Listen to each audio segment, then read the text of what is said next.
Good evening. I call this work session of the Greenbelt City Council to order. My name's Emmett Jordan. I serve as mayor. Council, will you introduce yourselves, please? Kristen Weaver, Mayor Pro Tem. Silky Pope Council. Jenny Pompey, council member. Danielle McKinney, council member. Frankie Fritz, council member. Okay. Hey, before we begin, are there any information items or discussion items for the end of the meeting? So hearing none, council, these work sessions, Mondays and Wednesdays, several times a month to exchange information with community stakeholders and to gather input from staff, advisory boards, residents. No formal votes or actions are taken during work sessions. Tonight's session is open to the public, as are all council meetings, except for executive sessions as authorized by state law. We're going to pause periodically to provide opportunities for the public to comment. If you're here in the room, just raise your hand. And after being recognized, you can go to the podium. You would need to state your name and address.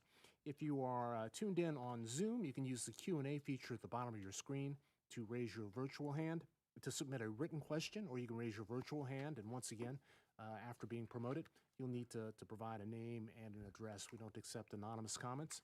And if you're watching remotely, you can send us an email. The email address is questions@greenbeltmd.gov. Once again, questions@greenbeltmd.gov. So with public comment, please limit your remarks to 3 minutes and address only the topic under consideration. We ask that, as always, please remain civil and avoid disparaging others or questioning the motives of others. So tonight is a very, very important work session. This is our final work session, the multi-month legislative cycle that we've dedicated to reviewing the the proposed Greenbelt fiscal budget for 2027 operational plan and budget. Our objectives tonight are to simply and critically to review the final proposed modifications to the general fund, finalize our strategic response to the expiration of federal pandemic relief dollars, and also to address several personnel reclassifications and evaluate some funding targets for our local community organizations. So the decisions that we reach tonight will be finalized on May the 27th, when we actually formally adopt the budget ordinance and the tax tier resolutions. So that will be on Tuesday, May 26th. Ordinarily, our council meetings are on Monday, but the 25th is Memorial Day, so we're meeting at 7:30 on May the 26th. So we've got a lot to cover tonight, but I want to turn the floor over to our city manager, Josue Samaron, to introduce our first item and to introduce the team. Welcome. Great to see you tonight. Great to see you, Mr. Mayor. Good evening, council. Good evening, residents. Thank you, Mr. Mayor, for the introduction and the background on tonight's meeting. I am joined tonight by Ms. Bertha Gaiman, our deputy clerk. Sorry, what did I say? Ms. Gaiman, also joined by Ms. Mullen, our deputy clerk. And from the senior team, we have Dr. Park, Mr. Brian Kim, and Mr. Tim George. So we've got all the right people in the room regarding the proposals in front of you. A little more background. Back when we introduced the budget on March 23rd, there were a lot of things that were unknown. We were dealing with a lot of changes in federal policy, jobs transitioning. So we did our best effort then to submit a balanced budget, and we expected a lot of changes between then and when council would approve the budget. I am happy to report that a lot of the contingencies that we were planning for then are still holding true now. So should council move forward with approving the budget as presented, and with even the potential modifications you make tonight, we will have a balanced budget.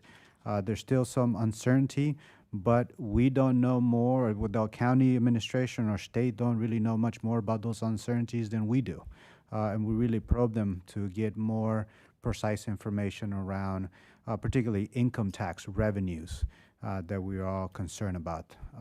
And we don't have, what we have factored in for this budget is as best as we can do given the data that we have and the state has. So I'm confident with those numbers.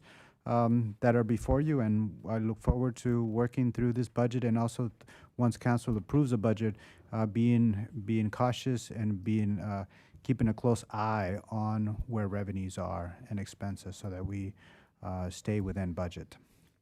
Yeah, you know, there are just so many uncertainties right now in the world when it comes to projecting revenues, and even on the expense side, it's kind of hard to really to be as certain as we'd like to be.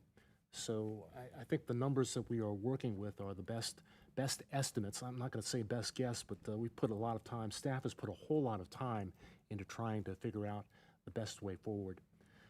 And we've done various analysis, to your point, particularly around abatements, but abatements were unknown. Last fiscal year, we did our best estimate to look at actuals and trends, and we were a little short on the estimates. We budgeted for $350,000 in abatements. We have received over $1 million in abatements. And with Ms. Gaiman, we were discussing the possibility of increasing what's in the budget. This budget includes an abatement allowance of $580,000. We consider increasing that amount, but in speaking with Ms. Gaiman and looking at the actuals we received, there are significant commercial properties that receive abatements for several years in arrears. So some going back as early as 2022. And we do not anticipate that pattern continuing because those properties would not be eligible for such a high abatement. So we're confident in the abatement allowance that we have included in the budget, which is a significant increase from the fiscal 2026 budget. Is there anything you want to add, Ms. Gaiman? I just want to make note that, excuse me, that in regards to the abatements, the high number that you're seeing right now has to do with only 3 properties. And so these are properties that had requested abatement, and they received it and was for back to 21, 22. So that's not going to occur again in 27. Hey, thank you so much. An abatement is when a company, an entity challenges the assessment that the That's state correct. has been made, and it's adjudicated, and Exactly. adjustments are made. And it just takes the state so long, about 18 months upon request, to make a decision. But once they make the decision, they will decide whether it's going to be for 1 year, 2 years, based on what they receive. A lot can happen in 18 months, that's for sure. Absolutely. So when you first proposed, Mr. City Manager, when you first put forward this budget, you were looking at a tightly balanced budget with a surplus of $6,903. So it was $41,748,149 in revenues against $41,741,246 in expenditures. So some adjustments have subsequently been made, and I think those adjustments came down to 3 variables, more or less. Adjustments: employee health and prescription cost, Board of Elections, and some other changes in grants, potential changes in grants to organizations, and also utilities and background operations. Am I on target there? Yes, with the utilities, what we decided to do is factor in the $87,000 credit that it's due to us from PEPCO, plan on us receiving that credit in next year's budget versus this year. A little background for citizens on the credit that is due to us from PEPCO. About 2 years ago, the city started working with PEPCO on doing a survey of all the street lights in the city and doing an inventory of what lights were to be paid by the city versus what should be paid by the county, the state, and private owners. We found discrepancies in how we were being billed for many years, and PEPCO and the city agreed to a 3-year credit for overbilling that had occurred. That 3 years of overbilling resulted in over $87,000 of overpayments made to PEPCO. PEPCO has agreed to provide that amount in credits to us for a 3-year period, and then additional credits from the moment that we when we accepted the initial credit to the time that we finalized the survey. So we're looking at over $87,000 in credits from PEPCO. So instead of adding the an adjustment to utilities as they're rising in this budget. We're leaving as it is. We'll take the credit next year and balance the utility expenses with that credit that will be coming to us next year. Makes sense. So bottom line is there have been some adjustments, and in order to balance the budget, you're proposing a transfer from the general fund, unassigned fund balance, to the general fund in order to come out with a balanced budget with roughly, once again, about $6,000, $7,000 margin of error. That's correct, Mr. Mayor. There are a total of 5 adjustments being considered by council. 3 of them are being led by the administration. That includes the first one is the health and prescription increases. That's a total of $92,615. The second is a increase by the Board of Elections. The Board of Elections has formally submitted a budget request of $7,500. That is to support and fund educational campaigns for a potential change in the way the city does election. That's changing from our current structure to ranked choice voting. The board estimates needing $7,500 for the activity. The proposed budget for March 23rd included a $1,000 budget for the Board of Elections, so we're increasing that by $6,500.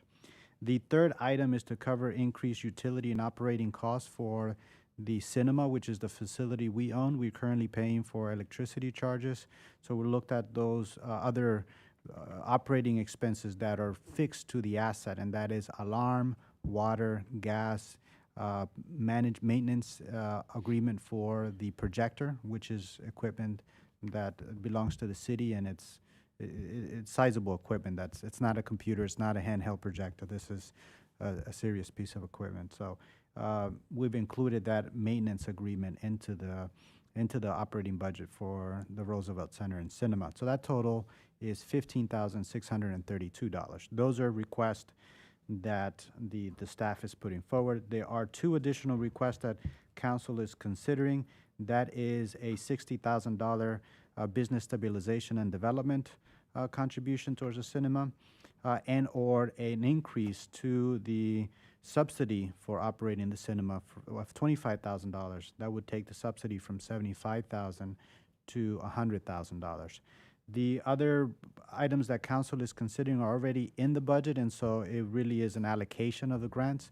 The full amount of $122,000 is already in the budget, so what you're deciding on is how you're going to distribute that $122,000. That, at the moment, in the presentation before you tonight, does not consider an additional contribution, so we haven't factored in if council would like to increase the total expenditures. So in total, with those 5 items that I've discussed, we need an additional $199,746, which we are proposing to fund from unassigned cash reserves. And the alternative to that would have been to increase the tax rate, but we're not doing that. That's not in the budget. Instead, we're just transferring the funding from the unassigned balance in order to avoid. It's just such a difficult time for so many people in Greenbelt. Yeah, this does not increase. Does not propose an increase to the tax rate. And if council wanted to consider that at this moment, I think we're too late to consider that. Just we could not fulfill the notice requirements to consider a property tax rate increase. So, Councilmember. Thank you. With this proposed approximately $2 million transfer, what would that leave? How would that leave our reserve fund? Like, where will we be, and are we going to be meeting the percentage that we should be to be fiscally responsible? I would have to actually look it up, but I would say yes, because I believe there was 13 million coming across. Let me just look one place. Direct your attention to page.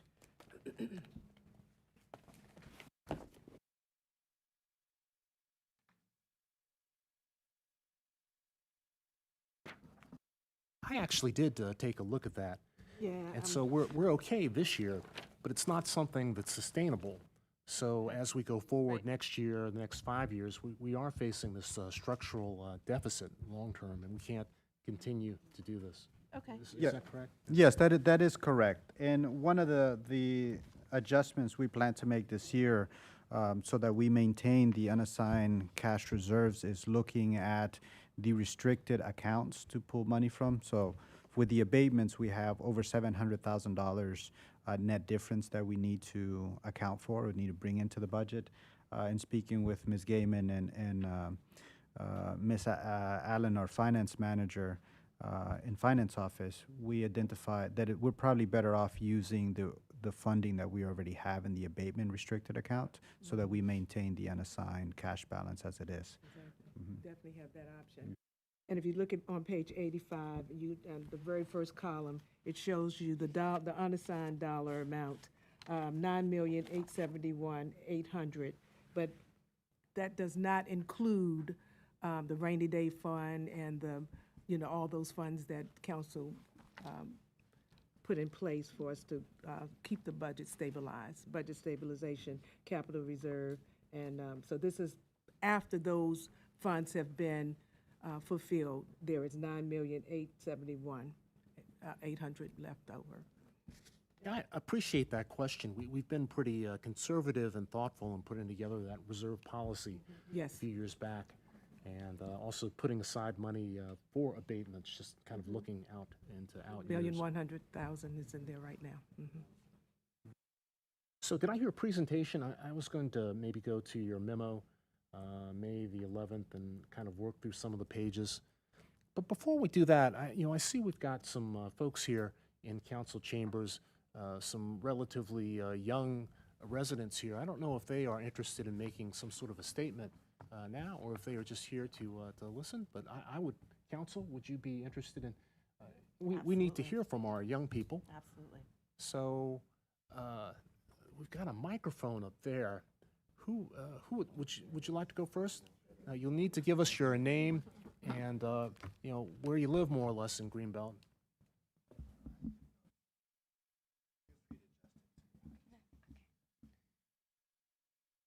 Good evening, council members. Good evening, council members. My name is McKenna Lynch, and I live at Lakeview Circle 7. And my name is Emmeline Bedfordillo, and I live at 14 Maplewood Court. We are here to support the Greenbelt Cinema. The Greenbelt Cinema is part of the holiday traditions for many people. We watch the Great Pumpkin every year after the Rumbus and the Roosevelt Center, and How the Grinch Stole Christmas after the Christmas tree lighting. This neighborhood would not be complete without the cinema. Other kids who don't live in Greenbelt don't have snow days like ours. We love walking to see a movie when school is closed. There's also the excellent popcorn. That's right. So true. We support our cinema. They put in effort and time just to please the audience. We love them very much. Thank you for listening and your support. Aw. Great job. We love the cinema too. Oh, any other folks want to say something before we? Cute. So brave. Okay.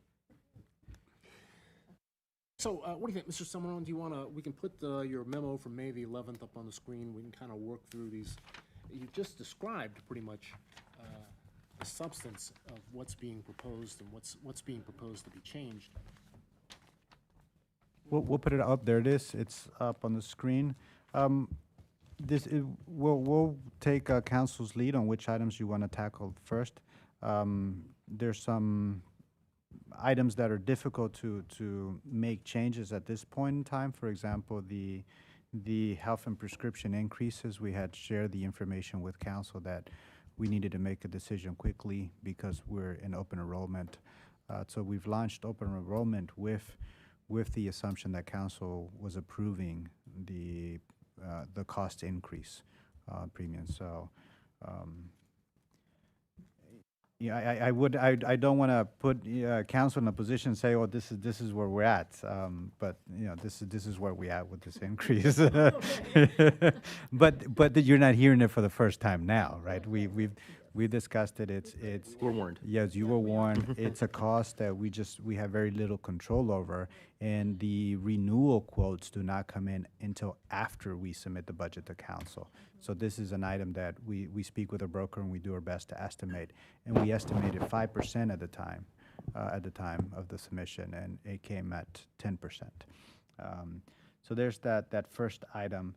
The second item is the cinema. Again, this is core operating expense that the administration feel strongly about, that it's in preserving the value and the conditions of the asset.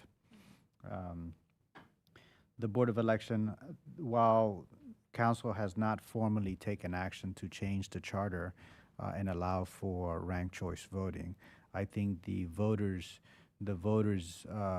feedback to council based on the advisory question is very clear, and council has signaled that it intends to move forward honoring the vote of the citizen. So this allocation will support the Board of Elections effort to provide awareness and education. So those three items we think are pretty straightforward items, and I welcome any questions you have on those. Okay, council members, any thoughts? Please. Not on those three, but I think the other two there for the cinema is, I mean, the 60,000 is sort of a one-time infusion for some additional staffing that Dr. McGrath would like to have. I'm wondering if, given how tight things are, if we should do both that and the increase of the subsidy at the same time. I mean, it doesn't seem like a lot of money, but it is going into our reserves even that little bit more. I mean, I think if I defer to the judgment of Ms. Gaiman among others in terms of it's just going a little bit more. But I wonder if the infusion, the one-time infusion, but we hold off on increasing the subsidy until we're in a little bit better financial situation, if that makes more sense. Or is it because I think the hope is, from what Dr. McGrath presented to us before, is to be able to, over the next year, hopefully get the cinema in a better position overall. And maybe it's not worth arguing over $25,000, but it just seems like we're pinching pennies so tightly in this budget. One way to see the subsidy is that it's not an upfront payment; it's something spread over 12 months. So, if you want to put in a point in time that you want to review this, or you want to do a check-in, because of the subsidy being dispersed over 12 months, you can see that expense. What does 25,000 broken up over 12 months as an increase on the monthly subsidy? Overall, thinking of the budget overall, it is tight, and part of why we take the position that it's tight is because both Ms. Gaiman and I are taking a conservative approach to our revenues and expenditures. We want to come in within the budget, and last year we came in less than 5% of the budget, so it was really close, and a lot of that coming under the budget was due to vacancy management. From last year, we had the police department had vacancies, and we had vacancies throughout the organization.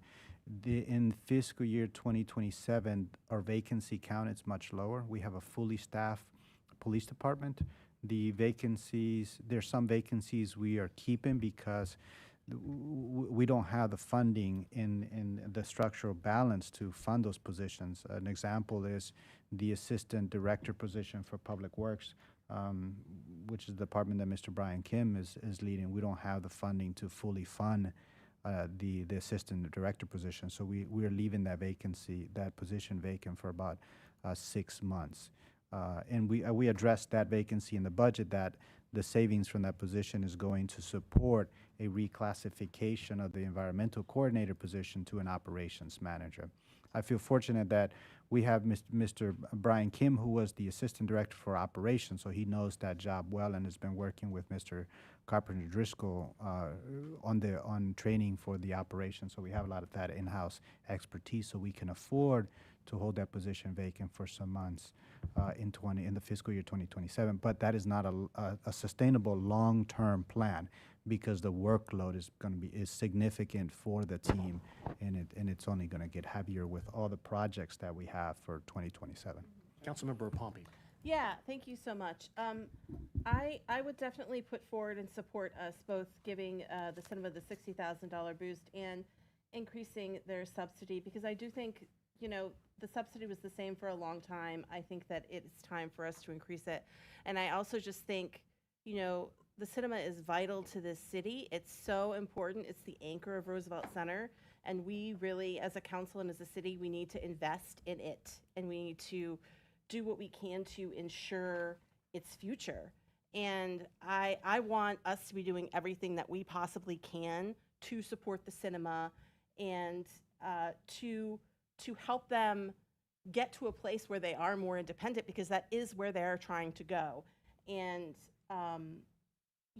something that I've said before and I'll say again is that what I would really like to see ideally is that the city council have a seat on the board similar to like we do with GATE, so that we are more a non-voting member, so that we're just more connected to what's going on, so that we are more aware of issues as they pop up, so that we can just help, so that I just really think we need to be all in, and we need to, do what we can to support them. And I think having an actual seat at the table would really help in that way.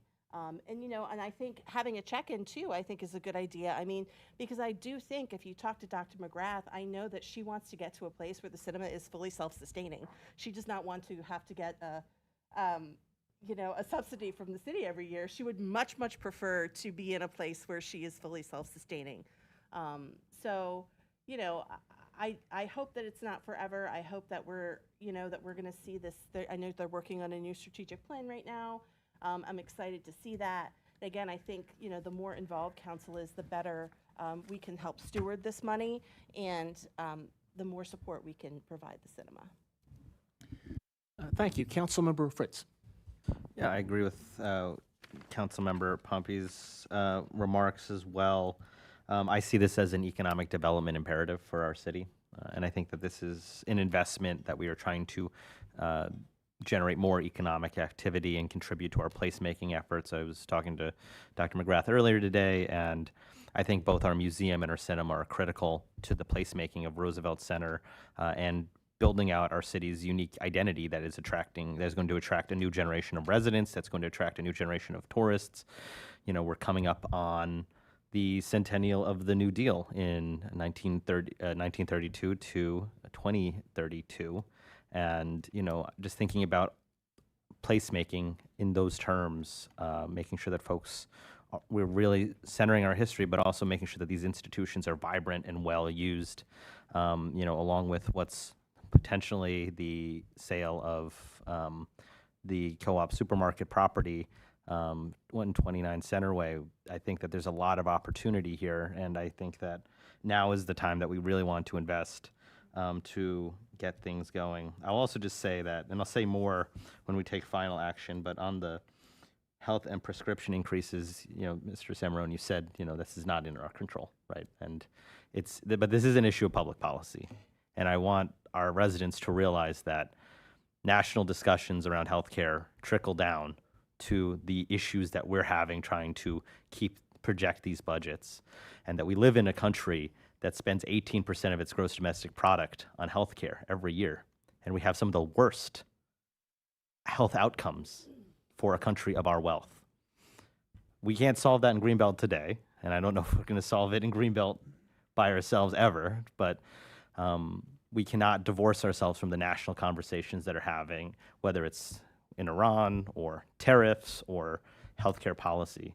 And as a priority for the city, I think that we need to make sure that MML and other representative bodies are talking about the cost of prescription drugs, putting more pressure on Annapolis and Washington, D.C. to actually help us out here because, you know, at the end of the day, we have to face the same thing that every other employer is facing when they take on workers, and they do the right thing by providing high quality health care.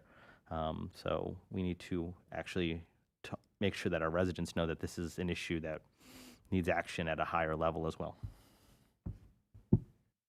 Yeah, if, Ms. Pope, did you have something? I think that the budget is not in a super good position, but I think that we're all striving to support the cinema, and because it is a vital a part of our community and the entire city, really. So I am, of course, in support of that proposal, and with the monitoring that we're going to do. But yes, of course, we love the cinema, and I think council years ago, have decided to support this project, and I'm definitely here to continue to do so. Thank you. Mayor Pro Tem? Just a really quick follow-up. I guess what I'm concerned about, because we spoke about this earlier, is putting things that are operating costs that we're pulling into reserves for operating costs. And that's what I'm worried about. It's small amounts, and I understand that. And obviously, I agree that the cinema is vital. I just worry about getting ourselves in the pattern, because several of these items on this list that we're going in further into reserves for are operating costs. And that's a worrisome pattern. So I'm and again, it's $25,000. Maybe it's not. We're in a $40+ million budget. That's not a lot. I worry about getting ourselves into the pattern of doing that. Yeah, from my point of view, I'm comfortable with the Fogham Friends of the Greenbelt Theater increasing the subsidy. It's been pegged there at 75 for quite some time, so I'm comfortable with that increase. And also, as far as the operating costs, the utilities, I think taking those on as we look at ways to reduce the city's utility cost overall, I think that that's a good investment. A little concerned with the $60,000. It's really got to be a one-time investment. I think $100,000 is a lot of money. Even in a $41 million budget. So that being said, as far as the health and prescription increases, in talking with the city manager, maybe there are some changes or things that we need to really take a hard look at going forward.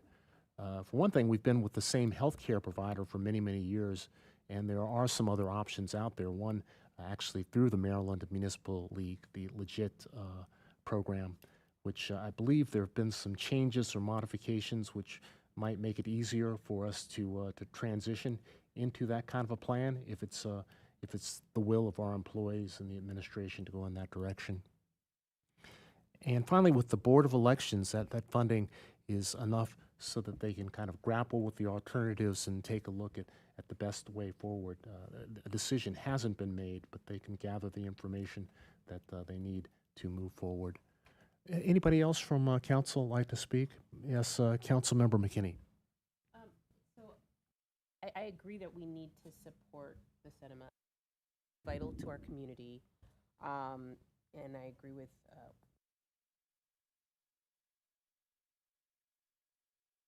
I'm just trying to understand, because it is quite a bit of money in a tight budget. And I'm trying to understand how those costs will actually go in so that we see the return on the investment. So in the marketing and in the outreach, because I believe we also made a pretty large investment in this current year's budget, right? And so my concern is that you're still kind of working through things kind of internally as well. And will you be able to turn around the investment so that even if it is a one-time infusion, we can immediately see the investment on what we're taking, especially if we just don't have that much in the budget for additional costs. And so I still have some concerns about it. I'm just gonna be clear that I have some concerns. I believe in the cinema. I love the cinema. I think it's great. I just want to make sure that if we invest in it, we can actually see very quickly. Yeah, if it's council's will, we can invite Dr. McGrath to speak for 3 minutes. But first, Councilmember Niesel, did you want to say something? Sure, I just figured since we were all chiming in, I too have concerns about continuing to fund the cinema. And at this point, we're not raising taxes, but we will have to. So go see a movie at the cinema instead of paying more in your taxes next year. Like we really, we need to get people out to the cinema. We need to get people out to the museum. We need to get people to the Roosevelt Center. And so I don't like any of these numbers because what I haven't seen done is any sort of like real placemaking, wayfinding, and I'm desperate to see that. And I want us all to really, really try and forefront that.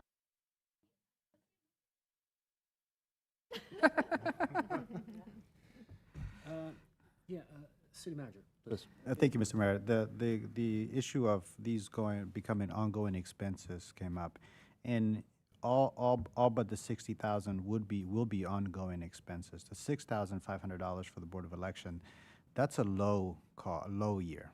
Next year, the 28th, when we have an election, that number is going to be over 60,000. I think that last year we spent 80,000, so that number's only increasing. So just putting that $6,500 in perspective.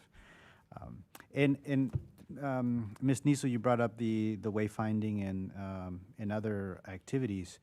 I feel fortunate that in 2027's budget, we are addressing some of those issues. We have the $150,000 facade grant that we are launching today. I'm looking at Mr. George because that notice of funding availability is ready to go.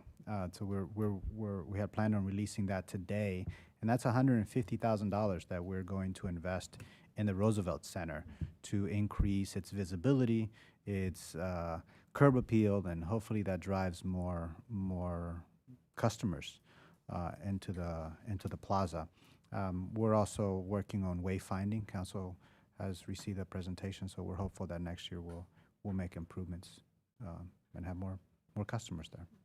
I'd like to take the prerogative and invite Dr. McGrath, if you'd like to speak for a couple of minutes. Appreciate it.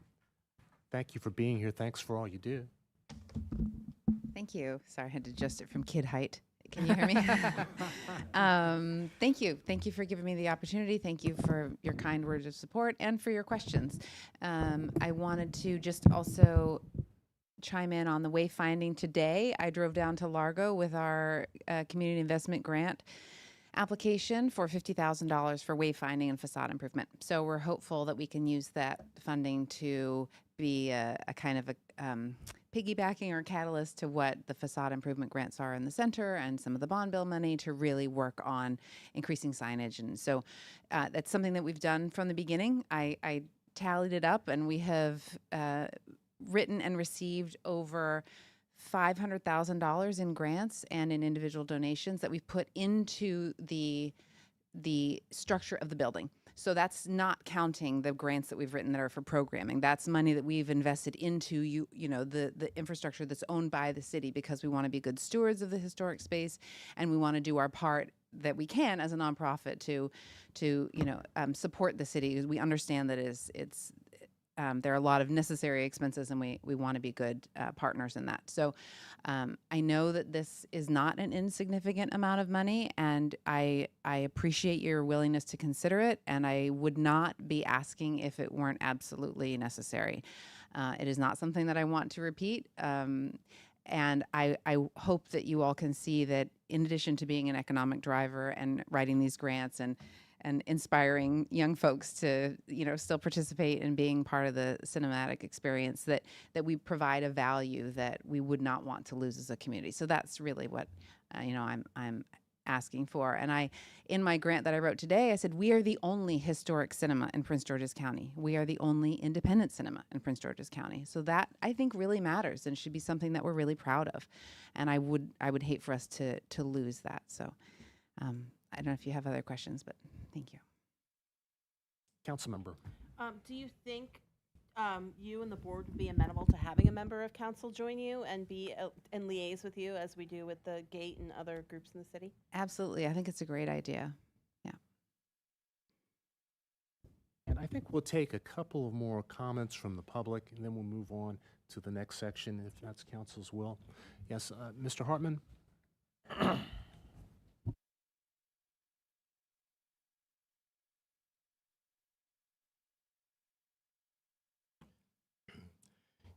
Michael Hartman, 2 Court Garden Way. I'd like to correct what appears to be a group misconception about this whole argument, and that is that the money that would be used, given to the Greenbelt Cinema, is not just for the Greenbelt Cinema. In a very practical sense, you're also giving money to Cedars of Lebanon Restaurant, to Generous Joe's, to Sunrise Caribbean, even DMV Pizza, New Deal Cafe, and even the Co-op with their grab and go. People come to the theater, they eat dinner before they get there, or they eat dinner afterwards, and they come and they go to all of those restaurants and all of those opportunities to eat. Also, when people come, you know that Roosevelt Center is a destination. You have to have a reason to come to Roosevelt Center. And that reason, that the cinema is a strong leg of a 3-legged stool of the Greenbelt Arts Center, the New Deal Cafe, and the Greenbelt Cinema. They all bring people in from the region. And I think that it's very important that if you want economic development, if you really want to help the merchants in Roosevelt Center, this is one very good way of not only helping the cinema, but helping every other merchant in Roosevelt Center, because when people come and they walk around the plaza, they see Maria's Beauty Shop, they see the nail place, they see the mini mart. Pretty soon they'll even see Chef Lou, who's coming back, by the way. And so I think that your investment for this will reach a whole lot of people and a lot of the merchants in Roosevelt Center. And I strongly support anything and everything you can do to help the cinema, and also for the kids, because they're right. There is no other movie theater that I know of that takes care of kids, that has a real interest in kids, and is being run by a group of people who also love children. So it's great, and they're good, and I didn't use my 3 minutes. Wow. Well, thank you so much. Mr. Orleans? Mr. Mayor, while Mr. Orleans is making his way up, I want to recognize Mr. Greg Varda. I somehow missed him on the corner there. Director of Recreation.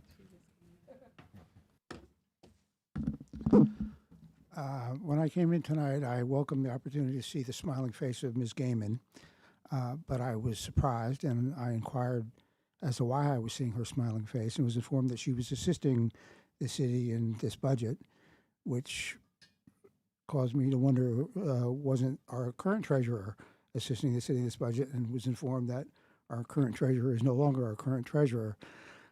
It may well be that senior management and council is of the opinion that Greenbelt residents don't have a right to know about shifts in senior management team folks. I would disagree. I think we do have a right. And when someone is hired in 1 month and then 3 months later leaves, whatever their position, I think residents have a right to know what happened. That aside, I endorse the sense of what Mr. Hartman had to say with regard to the cinema. I think it's penny wise and tons foolish to think that a slight increase in costs this year to support the cinema it should be of concern. But I have a separate question. I've suggested this in the past.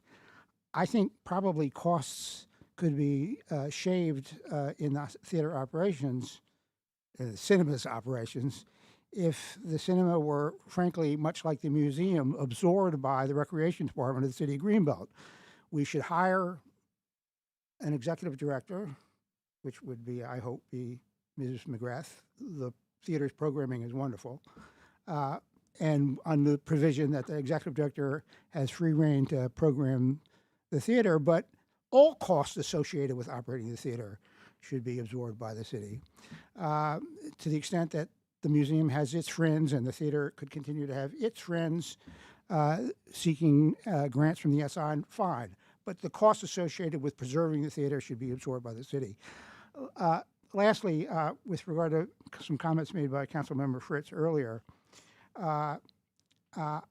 with regard to 121 Centerway, I haven't had the opportunity yet to raise it publicly, but I think, given the potential for the Florida outfit to sell that property, Mr. Orleans. yeah, this is I'm about the concluding right cinema. now. It should not be Please. necessary for one co-op to bail out another co-op.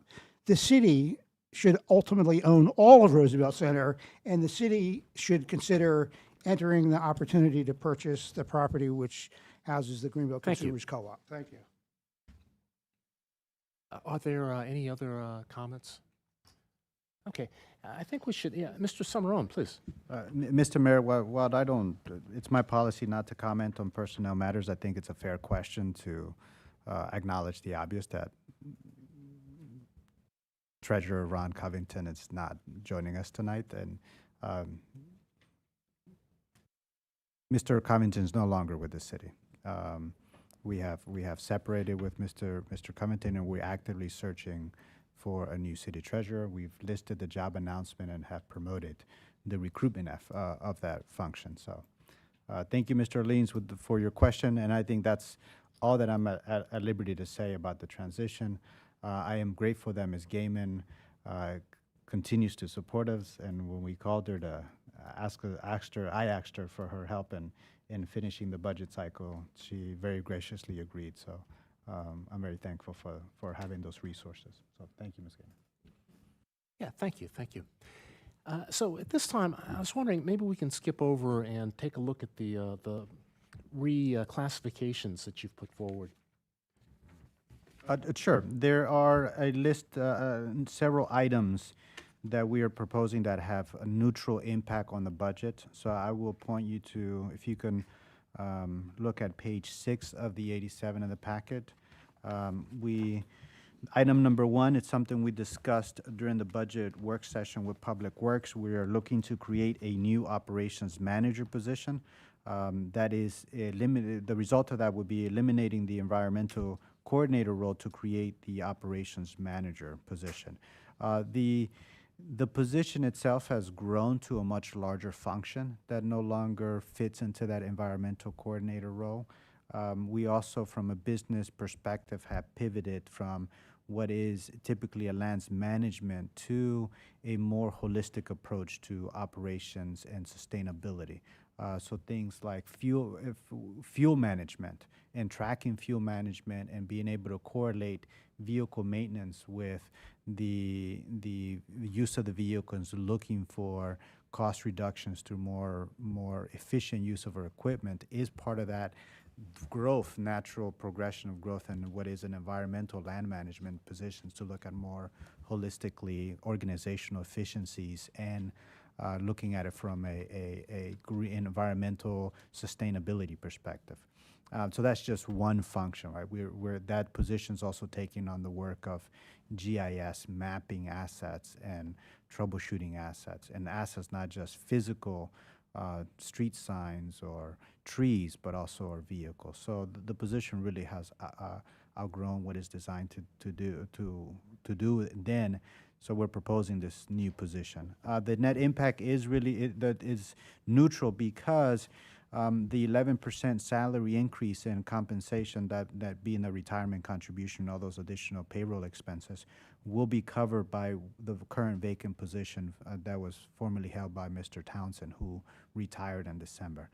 That position, we could not fully fund the assistant director position, so we included an allowance for 6 months funding of that position. We intend to cover the 11% increase in salary and associated expenses with what's budgeted for that part of half the year position. This is a plan that both Mr. Brian Kim and Mr. Carpenter Driscoll believe would work, but I'll emphasize that it's not long-term sustainable. We think we can get through it for half of the fiscal year in 2027, but our intent is in 2028 to fully fund that position. obviously this year is a tight budget, so this is what we can do. Any questions on that item? Yes, Mayor Pro Tem. So would you plan to hire for the assistant director position at all during fiscal '27, or will you do it in December? Our plan would be in January. January, okay. Yeah, that will be the 6 months period. January through June would be the second half of the fiscal year. Continue, please. Should budget allowed, obviously. Should budget allow. The second item is eliminating the existing HR position, HR generalist position, and create 2 part-time positions, one in human resources and one in PIO. We initially presented the concept of the part-time bilingual content specialist at the budget work session on administration. In speaking with the team, particularly Mr. Martinez, we cannot ignore the workload on the PIO office. Initially, this proposal was part of the DEI restructuring proposal.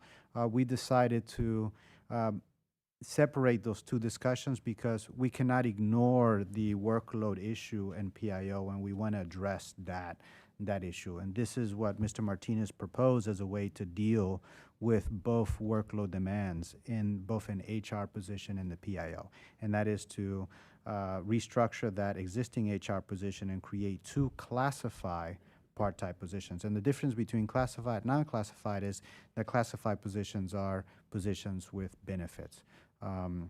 So net result, we expect by fulfilling that bilingual content specialist, we can better meet the demand from our multilingual community and provide more timely promotional material in multiple languages, with Spanish being our primary focus, followed by French.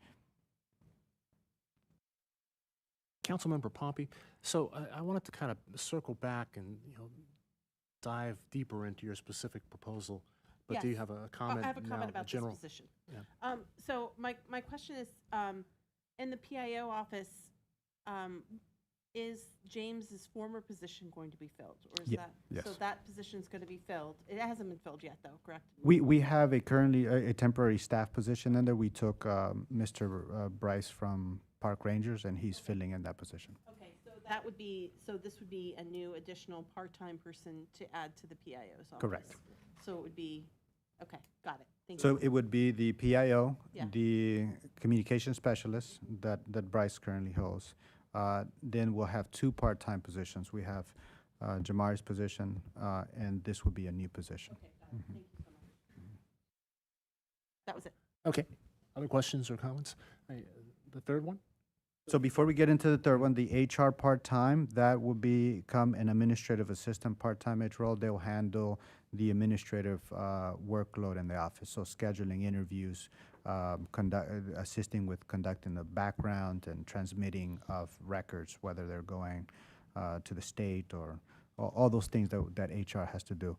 We also think that this provides a good entry path for entry positions, that they can come into the role and then learn and potentially apply for other positions within HR or the organization.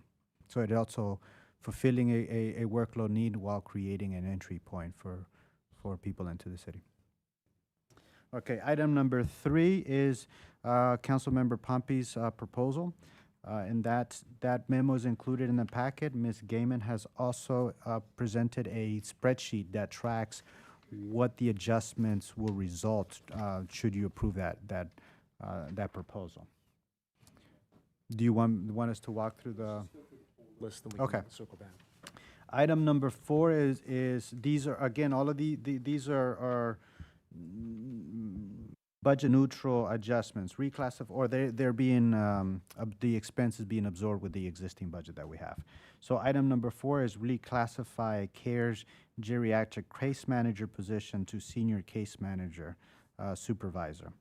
The role has expanded to include supervisory duties, management of interns and staff, quality assurance for grant-funded programs, senior programming, oversight, budget, grant development support, and representation on county and state aging services committees. Okay, item number 5 is reclassify police record specialist. This one's driven from, I'm sorry, reclassify police record specialist 2 from a grade A to a grade 9. So just on the grade, you can see where that sits in the organizations relatively on the lower part of the grading system. The reclassification reflects technical complexity and workload, including federal compliance, criminal justice support, expungement procedures, the CALIA accreditation standards, digital evidence management, legal records, deadlines, court correspondences, and specialized systems. Mr. Martinez's memo goes into deeper analysis of the workload requirements. A lot of it is driven by the expungement laws. That work has increased from 65 cases in 2023 to 346 cases in 2025. And we see that increase continuing because the expungement laws are not only geared towards the marijuana cases, but now almost a lot of the nonviolent cases can be expunged. And we're seeing a trend that individuals are proactively getting those misdemeanor and lower judgments expunged because it is affecting their lives, whether the perception of it or actual barriers to workplace to have a criminal record.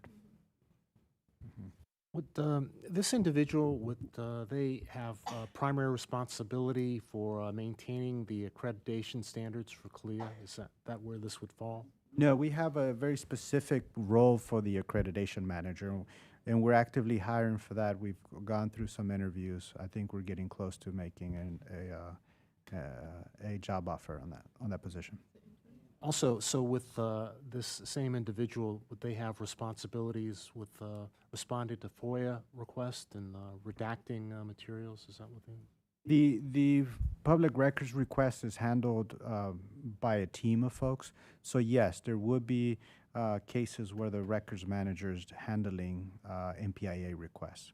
But it depends on what the type of the request is. Some are managed by our public information officer, which is RICO. Others are managed directly by the senior team, either the lieutenants, but particularly the lieutenants handle a lot of the case MPIA requests related to cases. Thank you. Thank you. Let's continue. Okay. The item number 6 is reclassifying an HR generalist 2 from grade 11 to grade 12. This reflects the position's increased technical complexity and strategic scope, including consultative support on organizational design and workforce planning, complex employee relations, FLSA and FMLA compliance, risk management, and HRIS system data analytics. The workload and complexity has increased. We're looking to pivot our HR team from being exclusively a compliance team to being more of a coaching and leadership development team. Councilmember Fritz? Yeah, I think I definitely understand the challenges of increasing complexity in these roles, but and it's good to hear that there's a proactive element imagined for the role as well. But for residents who are just hearing this, not meeting these compliance standards can have huge costs for the city and impact our operations. So there's a very important element of this to keep the enterprise functioning smoothly. And just that's what thinking about this is pretty important to the mission of the organization, that we get this stuff right. Mayor Pro Tem? Yeah, so these two are increases in grade, but they're indicated as not being budget neutral compared to the things. So where is there a pay increase with these, or where is the money to increase these grades coming from? Yeah, so the particularly the HR generalist position, we have that HR position that we're proposing to eliminate, and that's going to create some savings just by not being a fully loaded position. And then the pay scale for those two positions are lower, just the nature of the positions that we're looking for. One being an administrative assistant position, and the second being the part-time content management specialist. So we believe that the total cost allocated for that position will be enough to absorb all the HR adjustments. Please continue. Okay, item number 7 is what the administration presented to council. I don't remember the date, but it's when we have received the proposal from the DEI officer to restructure the role. And so we presented that plan to eliminate the DEI position officer role within the city manager's office and create a DEI employee engagement specialist within HR. So that position, with the $150,000 that would be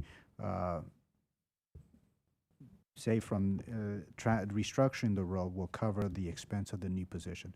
So initially, if you recall, we considered the full savings of the $150,000 to provide funding for the employee engagement position and a part-time bilingual content management specialist. So that was the initial proposal. Item number 7 does not include that bilingual content proposal position because we recognize the importance of fulfilling that workload requirement, and we're fulfilling it through the proposed recommendation of item number 2. So if you're wondering why that language is not in that item number 7, it's because we need that position. We want to fund it whatever way we can, and we thought that was the cleanest path given the conversations around DEI to fund that position. And the rationale for putting forward the change from grade 15 had to do with workload and parity with other grade 15 supervisory positions? With grade 11, the position was going to a grade 11. That's correct, Mr. Mayor. When we're looking at there are a few things that we look at when placing a position into the grading system that we have. We looked at similar work, similar positions. We look at the workload itself, the complexity and the quantity of the work. Based on the analysis that HR did for the employee engagement specialist, and also looking at our database of job descriptions, this is where the position fell.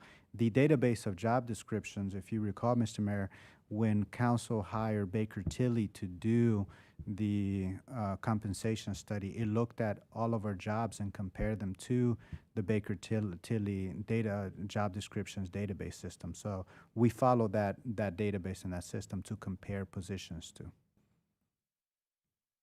Thank you. Yes, Councilmember McKinney. So I guess that I'm following up on the mayor's question around the grade change because I understand not having supervision experience, like most of our grade 15s probably have some supervisory experience. But I do think that this is a unique role wherever we determine where to put it. And I want to say that as well. Like, we still need to have discussion about where this is going to fall, where it makes the most sense to have the benefit that we were hoping to have with it. But my concern is I'm trying to understand how we can be very clear about what we want this role to be, because I think it has evolved and the work has evolved. And what are you envisioning it to do, and does it align with a grade 11, or does it actually need to be an elevated position? Maybe not a 15 because there's no supervision, but what are the differences? That's a lot of steps within there. And if I'm looking at some of your other proposals of a grade 11, it's not a generalist role. And it won't be a generalist role whenever, however we structure it and wherever we put it. And it's not really just, it's a specialist role, but it still has, it needs to have the influence, it needs to have the expertise, and it needs to have decision-making ability within it. So how are we determining that it's an 11 and it's not a 12, or it's not a 13 or 14? Can you go through that? Sure, and I would like to invite Mr. Tim George to the table, because Mr. George and Mr. Martinez work directly on doing the analysis of the function. But in a nutshell, when making that distinction between 11 and 15th, the role is very focused on the internal facing employee engagement piece. So that was a big differentiator in looking at the function. Welcome, Mr. George. If that doesn't work, you can probably go over to the podium.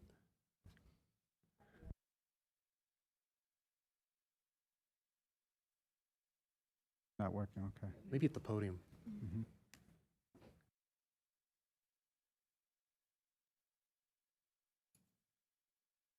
All right, can you hear me? Well, I think Josue said it the way I would.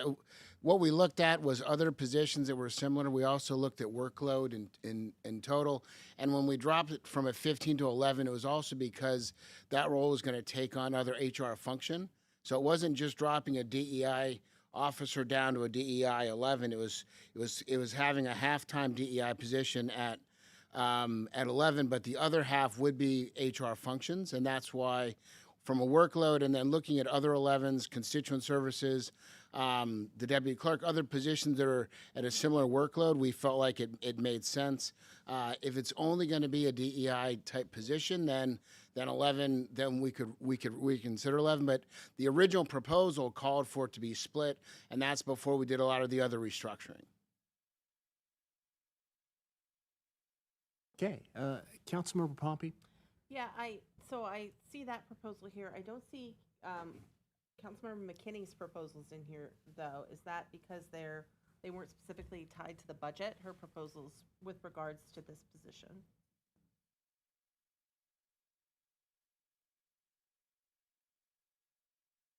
I don't think we explicitly left the proposals out. There isn't an attached amount. Like what we left that meeting for was based if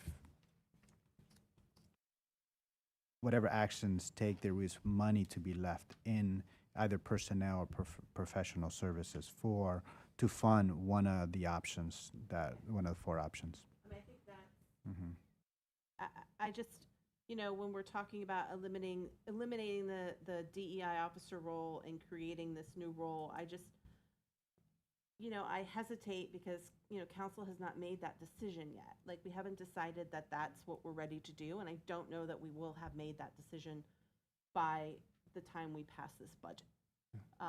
Because I think that it's just something that we're going to have to talk about.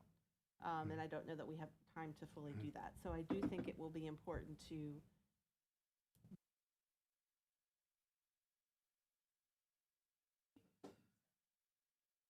whatever it ends up being. So I don't know how you would word that in the budget.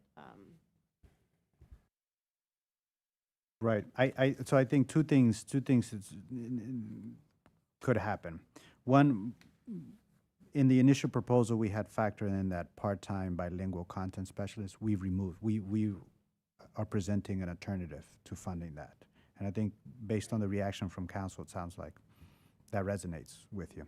So the $150,000 is in the budget now because it was not staff's decision to make. That was a position explicitly made by council, so we thought it would be a policy discussion of council, which is where you have been and on this topic. I think the restructuring the role can happen by leaving a placeholder for that DEI function. Right now, we're calling it a DEI officer. We've had the conversations with the DEI officer of the various proposals that have been presented. So right now, I don't think that that's the way that we're moving forward is with that officer. We don't know what that new work entails, so we can leave a placeholder for the DEI office. So instead of officer, we are relabeling that function as DEI initiatives or programming. So we leave that money in there, and we have two types of accounts that we can put that money in. We can leave it in a personnel category. That contemplates that we will have a position to be funded up to that expense of $150, and we can figure out what that position would be. The charter, the city code states that the personnel plan can be presented. It's not explicitly that it can only be presented at the budget cycle. So I understand that to mean that we can come to council at any point in the fiscal year and ask for a position. or an updating to the staffing plan. So I think we can leave that in the personnel category for 150,000, and we'll figure out the grade and the compensation later. Or it can be put in DEI programming and left as professional services. It's easier to go from personnel expenditures to professional service than it is to go from professional service to personnel, because to make that transfer, you have to have a position, and council would have to approve that position, so we can make that transfer. That makes sense. I just want to make sure that we're being intentional about it, because I don't want us to have to like rush to be like, oh, what's the position? We got to fund it. We got to figure out what it is. I don't want us to do that. Like, I want us to be intentional and thoughtful, and and then to the grade, like, I mean, as you said, like, there's something that makes something a grade 15 or grade Right. 14. Like, we have to sort of figure that out, I think, as we're figuring out what the position's going to be. But I think the way it's listed right here means that that decision has been made, and it has not. And I want to make sure that we are clear that we're setting it up so that we can we can do our due diligence around what is going to be the structure for the role in that office that will be sustainable into the next phases of the equity work. And so, but the way that you have it in this is that it is just eliminated, and that's not what we're saying. And I would like to clarify, Ms. Gaiman just pointed to another proposal in there that the elimination of the role is part of item number 3. So the request to fund the CARES nursing program, that proposal itemizes where the funding source is coming from, and that includes the funding from the DEI position. So thank you. I was hoping to kind of pivot to that after we kind of cover number 7. If there are a couple more questions, we can pivot to that point. And we do have some open work sessions in June or July, so we can begin these discussions of Councilmember McKinney's proposals and, the public and our thinking. We don't have to wait for too long, but we do have to pass this budget, though. Mayor Pro Tem. Yeah, so I guess I think I agree that I think this seems a little bit too specific, but I like if we understand that we are going to maintain the funding for our diversity, equity, and inclusion programming, but it may be that there is a place for an internal role within HR, and then I think some of Councilmember McKinney's suggestions were something more like a strategist or a contracted role that really is the expertise from the outside. By restructuring the position, we have the ability to have sort of the inward-facing as well as the outward-facing, and even I know that Tribacy was very willing to do the next stage of that, and they have sort of the outside expertise. So if there's a way we can frame it that way, that we are maintaining the money for this purpose, but rethinking where it goes in terms of the internal-facing role versus the maybe external strategic role. That I think helps us figure out that the role as it was structured was maybe not working, but we can restructure it and have these two positions potentially that are doing slightly different things, but still moving forward our diversity, equity, and inclusion goals. Okay, thank you. Other comments? Is it council's wills that we take a couple of questions from the public, or shall we keep moving and?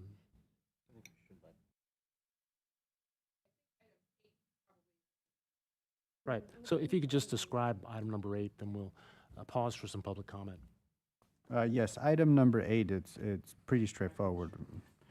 We have a very successful grants program. It's operating well. Mr. George did an analysis on the role, as we're doing every year, and that role is the lowest graded position within the city manager's office, looking at the workload assessment. And now the position has taken on compliance requirements, so mainly fulfilling grant compliance issues, filing for reimbursements, including the IRS direct pay for EV initiatives. Mr. George proposed reclassifying the grants coordinator role from a grade 10 to a grade 11, and that change also includes a grants coordinator to grants administrator title.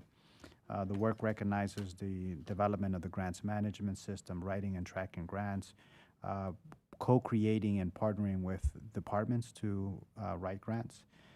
The in-grade increase would be considered at the next annual review subject to funding availability. So come July 1, this position does not get a salary increase, it's just a grade change and a title change. And we'll review any increases throughout the year. And there is, by policy, any in-grade increases are capped to 4%. So by city code, an in-grade promotion or merit increase cannot exceed 4%. And that's something that, should that happen midway through the year, we would have funding within the existing budget to do that. Thank you. I'm surprised the position was classified so low at grade 10. We were too. We were too. We found that the budget book said grade 10, but all the paperwork within HR had it at, the budget book had it at a grade 12, but it was a typo, and all the paperwork, the job description, the hiring paperwork, it was listed as a grade 10. So yes, we were. Detailed, complicated work, and it's research, and it's compliance. It's a lot of different things. And you have to know cost principles, some legal issues that you have to know about grants. So we needed to change the grade there.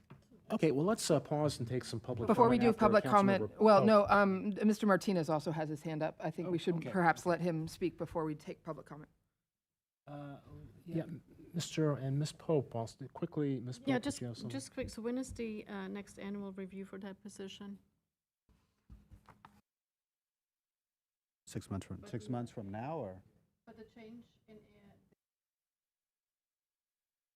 to grade 11 is immediate? No, that happens upon council's approval of the budget, so July 1. Okay, so but would be July 1. July 1, correct. Title change and grade change. So we can't go ahead and have this review or have some kind of increase in reimbursement right away? We could. I would be worried about deviating from policy. We can do an in-grade promotion if there's an event that triggers a review of the workload. So for example, if someone takes on more responsibilities, those are usually the drivers for the change. We're being budget sensitive, and we're trying to time this too. I get where you're going. Fair is fair. Right. And We're doing it in other places, and probably that person is already doing some of the additional things that come with that grade, right? And it was a mistake on the paperwork. I don't know that it was a mistake on the paperwork. I was surprised to see the grade 10. I admit that I was surprised that it was at grade 10, especially when the budget book said otherwise from previous years.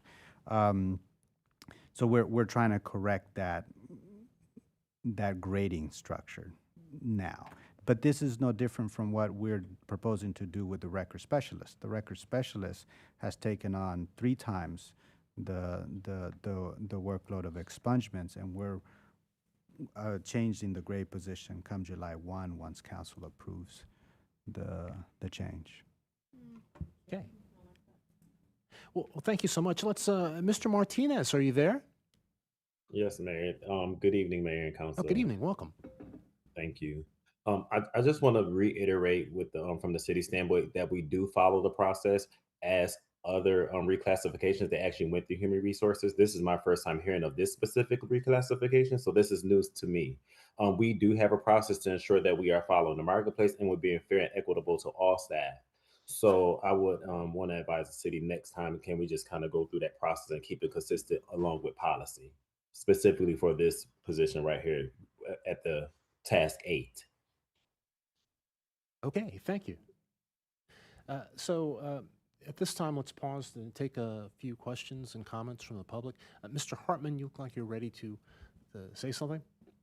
Please.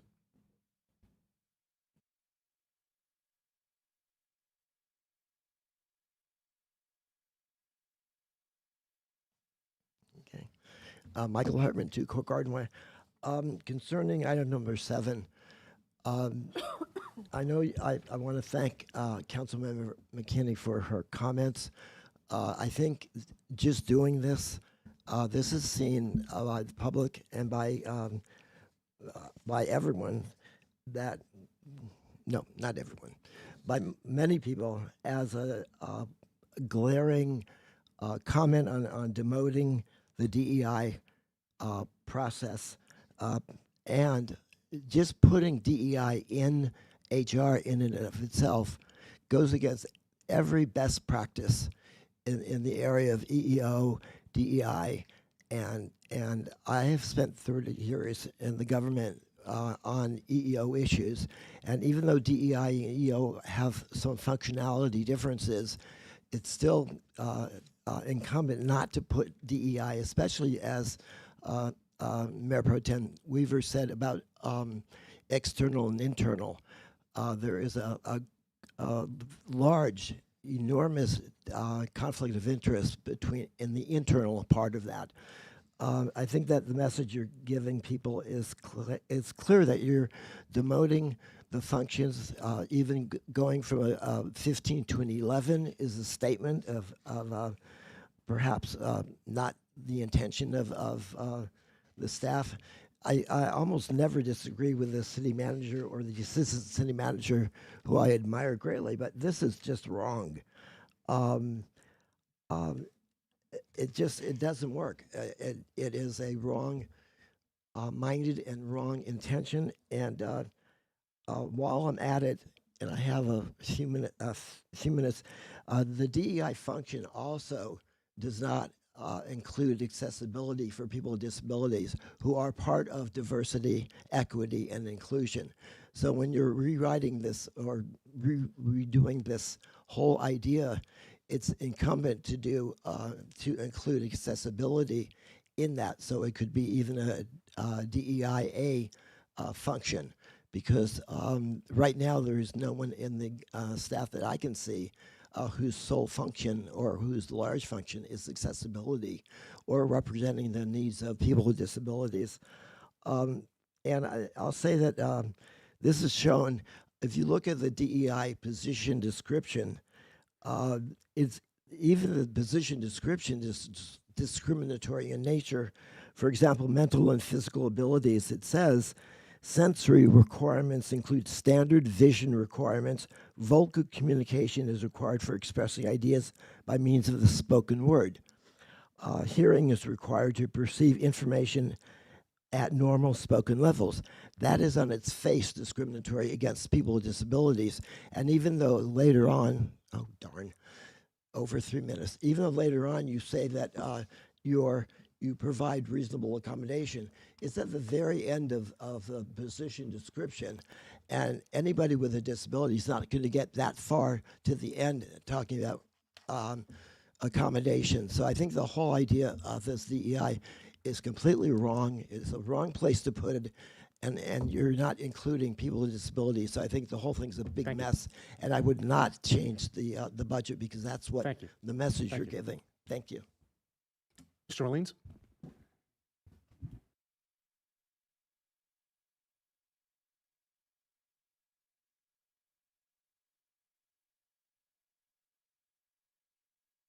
Thank you. I honestly don't know what a grade 15 compensation is, nor do I know what a grade 11 compensation is. I realize nobody may want to answer this question, but I'd be interested in knowing how much difference the budget would be that change from 15 to 11. I suspect it's not so great that it could not be covered by the increased compensation council voted itself 3 years ago without subsequently without including it in an amended charter in any form. But that notwithstanding, I suspect the difference between a 15 and 11 could be covered by that. Let me say that I agree with Mr. Hartman and many others that this is not simply a shuffling of responsibilities within Greenbelt senior management. It is a retreat, maybe a strategic retreat, but a retreat for reasons maybe nobody wants to talk about, from a progressive concept that should not be retreated from, but should be advanced further. My understanding of human relations, or certainly in Greenbelt, human resources rather, is that human resources main task is recruiting and the retention of senior management personnel. And I know from experience that human resources responds to, in the past, to complaints from Greenbelt employees as it moves through the Employee Relations Board process. I don't think that the human resources director, manager, whoever he or she might be, first would see their first responsibility as advancing equity, inclusion, and diversity. And I don't think Greenbelt Council should retreat. The position still exists, as was just acknowledged a minute ago by the city manager. I don't think the city council should retreat from sustaining this position into the future and hiring someone at whatever grade, hopefully grade 15 if that's appropriate, and cover the costs otherwise than eliminating the position. Of course, some people may think that council has already in closed session voted to sustain the elimination of that position, but since it was done in closed sessions, the public would not know of it. Thank you. Thank you very much. Are there is anybody online? Comments online, Mr. Rand and Dr. Rosato. Okay, Dr. Rosato, are you there? I think actually Mr. Rand had his Mr. Rand, are you there? I am. Can you hear me? Yes, welcome. So it won't surprise council or staff to say that I'm just really disappointed in this decision that the council is poised to make to save a little money in the budget by restructuring the DEI officer's position. I agree with both Mr. Orleans and Mr. Hartman. This is wrong, and this is a retreat. No matter how you choose to spin this, as some way of advancing, a way to advance a better approach to rolling out DEI within the city on staff, this is a retreat. Staff, residents, and the rest of the country will see this as it is. Greenbelt is following the rest of the country in rolling back DEI. I think there must be a lot of staff, Greenbelt staff, who are really disappointed with this. Also, as I'm not speaking for the commission, but as a commissioner on the Greenbelt Reparations Commission, I'm just alarmed and disheartened that an independent structure I thought would be available to assist with the coming hard work of implementing recommendations from the commission is no longer available. So please rethink this proposal and preserve an independent DEI office at its current staffing level at GC 15. Other cities, think of what other cities considering implementing equity and reparations programs are going to think. I mean, people are watching, and again, you can't spin this any other way than as a retreat. Thank you. Thank you so much, Dr. Rosato. Are you there? Yes. Good evening. Good evening. While I agree with what has been stated, what I heard, and I want to make sure it's clear, is that the funds for the position is being left. And if that is the case, that then gives the council an opportunity to discuss Councilmember McKinney's proposals, one, and two, discuss how the council have a hard conversation about how the council intends to go forward with equity and inclusion work. Is that an accurate assessment of what I heard this evening? Yeah, I would concur. Yes, yes. So the funds are still in the budget. So that means that the hard discussion about how you all on the council see this work has to be had, so that the person at the highest level will be brought in, and then the council will be able to direct them accordingly. Yes? Yeah, what the city manager said is the resources that were in the line item would either be in personnel or professional services. The funding would be there. Councilmember McKinney put forward 4 alternatives, actually it was 5, as discussion points, and it's up to council to talk them through. And I'll just say this, there's been no change in policy on the behalf of council. We've not changed anything as far as our stance, our policy on diversity, equity, inclusion. We've not had a discussion. We're not retreating. So the discussions will be had, and we'll find a path forward. But the city manager has made recommendations. And I'll just say it, when this position was created, the city manager had recommendations, but the public appealed to council, and council acceded. And we placed this position at a higher grade than what was originally proposed. I'm just going to say that. So here we are now. We've gotten a similar recommendation. So here we are. The discussion will be had. But this idea that council is retreating, council is not retreating. Council has not had a discussion. Council has not changed policy in any way. Am I right, council?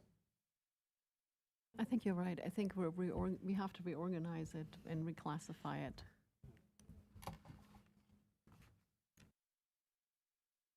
Councilman Fritz. Not having the nuances of what happened before I took this seat, any more than the public discussion that's informed it. I do think it's important, when we think holistically, and I understand where residents are coming from. When we look at this holistically, we have a nearly $42 million budget proposed, and this is $150,000, and that's 3.6% of our budget, and I think that this easily could be programmed as a supervisory position. I think there's enough work in the DEI space to have that kind of impact across the entire organization.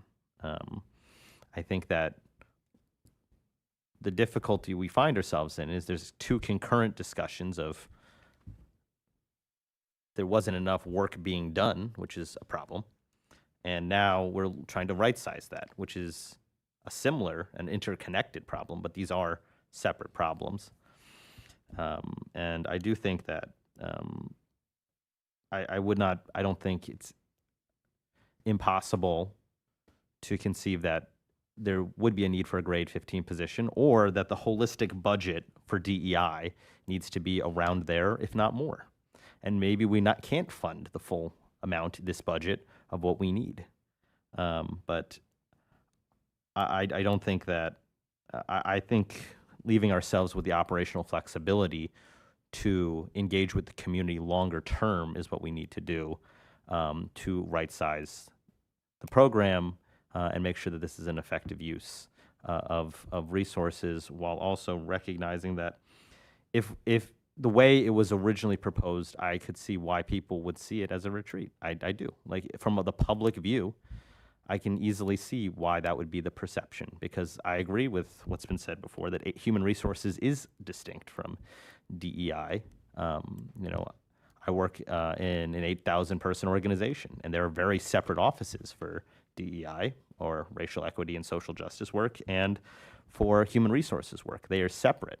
And there is a large management component. Even if you don't have a direct supervision over someone, you should be leading teams in every department that are mobilizing people. It's an organizing position that requires a lot of work to talk about accessibility, to talk about racial justice, to talk about the systemic implications of city decisions. And, I don't think we have enough money in this budget for the racial equity needs that I would want to see addressed.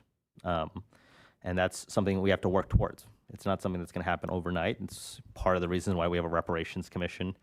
And I want to make sure that we have staff that can help receive those recommendations and help implement them. Not just the HR portions, which are important, but there's global discussions across the organization and how public policy, how the legislation we're passing, how the budgets we're passing are impacting racial equity as well. Well, thank you. Mayor Pro Tem?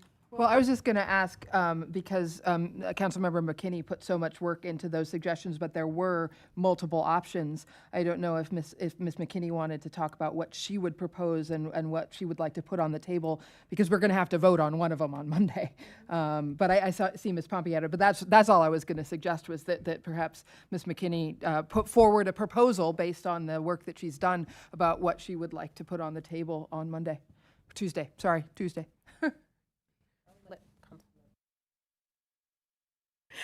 Councilmember Pompey? Myself Go first. ahead. Yeah, I mean, I struggle with what to say here. I just first want to thank, the residents for participating in this conversation. I appreciate all the comments, all of your comments. And I don't know what to say other than that, I'm disappointed with the way things have gone. And I'm really looking forward to working with my colleagues to reshape this role and to put things right. And I'm glad that we're going to have the opportunity to do that. And Councilmember McKinney, or Niesel, or McKinney. So, thank you. I think a lot of us on this council were not part of the original conversation of how and where it was established, this role. But I think we all can agree that the work has evolved. Any kind of work around equity, culture, organizational transformation takes time. And it does not happen in 1 or 2 years.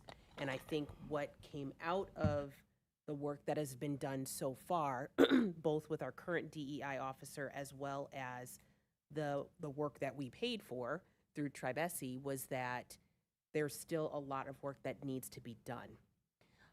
And so with that, I don't believe that there is work that needs to be done beyond being a generalist position, and I've said that before. I think the position needs to be structured in a way that will continue to drive that change, and embedding it within an organization that does not allow it to drive that change then only lessens the work that can be done. And so I also think that we have not done our due diligence to figure out to research and really find out what worked and what hasn't worked, and how we can set that position up for success in the future. And so I want to keep the level in the budget so that we have the time and the opportunity to be able to do that. I don't want it to be listed as we are making this decision here, because I think we still have more work to do to be able to do that. But as soon as the money goes, we're in a budget crunch. We know that. And so there are a lot of decisions that need to be made, but we need to continue putting forth a priority that we have said that we have wanted to have for years, even predating most of us on this council. So I laid out all of the pros and cons with all of the options, and I said there are pros and cons. But I do think it is a higher level than just a generalist position. I think that we should discuss where it should sit within the organization so that it can continue to move the work. And we should be very clear about how we want it structured. It is not just a surface level thing. There are lots of work activities that can go into this role, and I want to make sure that we're doing that. Thank you. Later this evening, we were going to discuss the calendar, and there are several open dates for work sessions. One is June 1st, another is July 1st. I was thinking that perhaps we can begin to engage in this discussion and move forward on one of those dates, which is not really putting it too far off. It's coming up very, very soon. So I just want to say that. Also, in this discussion, we're Greenbelt has 250 employees, so there's about 26 full-time employees in administration. Is that correct? 235 in total? Yeah, and it's And about it's 26 in 26? administration. So Correct. there's four full-time people working in human resources. So we're not talking about an entity of 8,000 people. We're talking about Greenbelt. Right. So this idea of where the position is placed in administration is important. It needs to be very thoughtful, but we have to keep in mind the context that we are working in. Councilman. Yeah. Mr. Rand sent a message, and I would like to clarify. I misspoke. It's 0.36%, not 3. I was like, yes. I was like, yeah, no. I think that reinforces the point I was trying to make, that it is not a large portion. I think that even 3.6%, depending on, to the mayor's point, depending on the size of the organization, might not be inappropriate. But the point is that it is not a large part of our operation. And the reduction here as a total of our, what we would call DEI programming, is a very large cut, regardless of how, even though it's a small part of our overall operating budget. So thank you, Mr. Rand, for checking my math. Mr. Samaran? Thank you, Mr. Mayor. And I'll make this comment about DEI investments. We're seeing as this $150,000, or the narrative is that this is our only DEI investment. That's not the case. Our DEI investment is throughout the entire organization. There's every department doing a portion of DEI work. In this budget, it includes $10,000 for financial assistance for families. That was something that was a priority for council. We were fully funding the ongoing trend for financial assistance. That is inclusion work. We are providing opportunities for families to participate, like everyone else, in a recreational programming. We have CIT investments, crisis intervention team.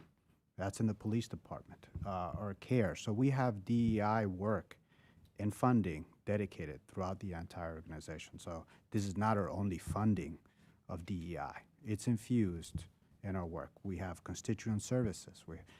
I can go on. Every department owns a piece of DEI investments. Thank you, thank you.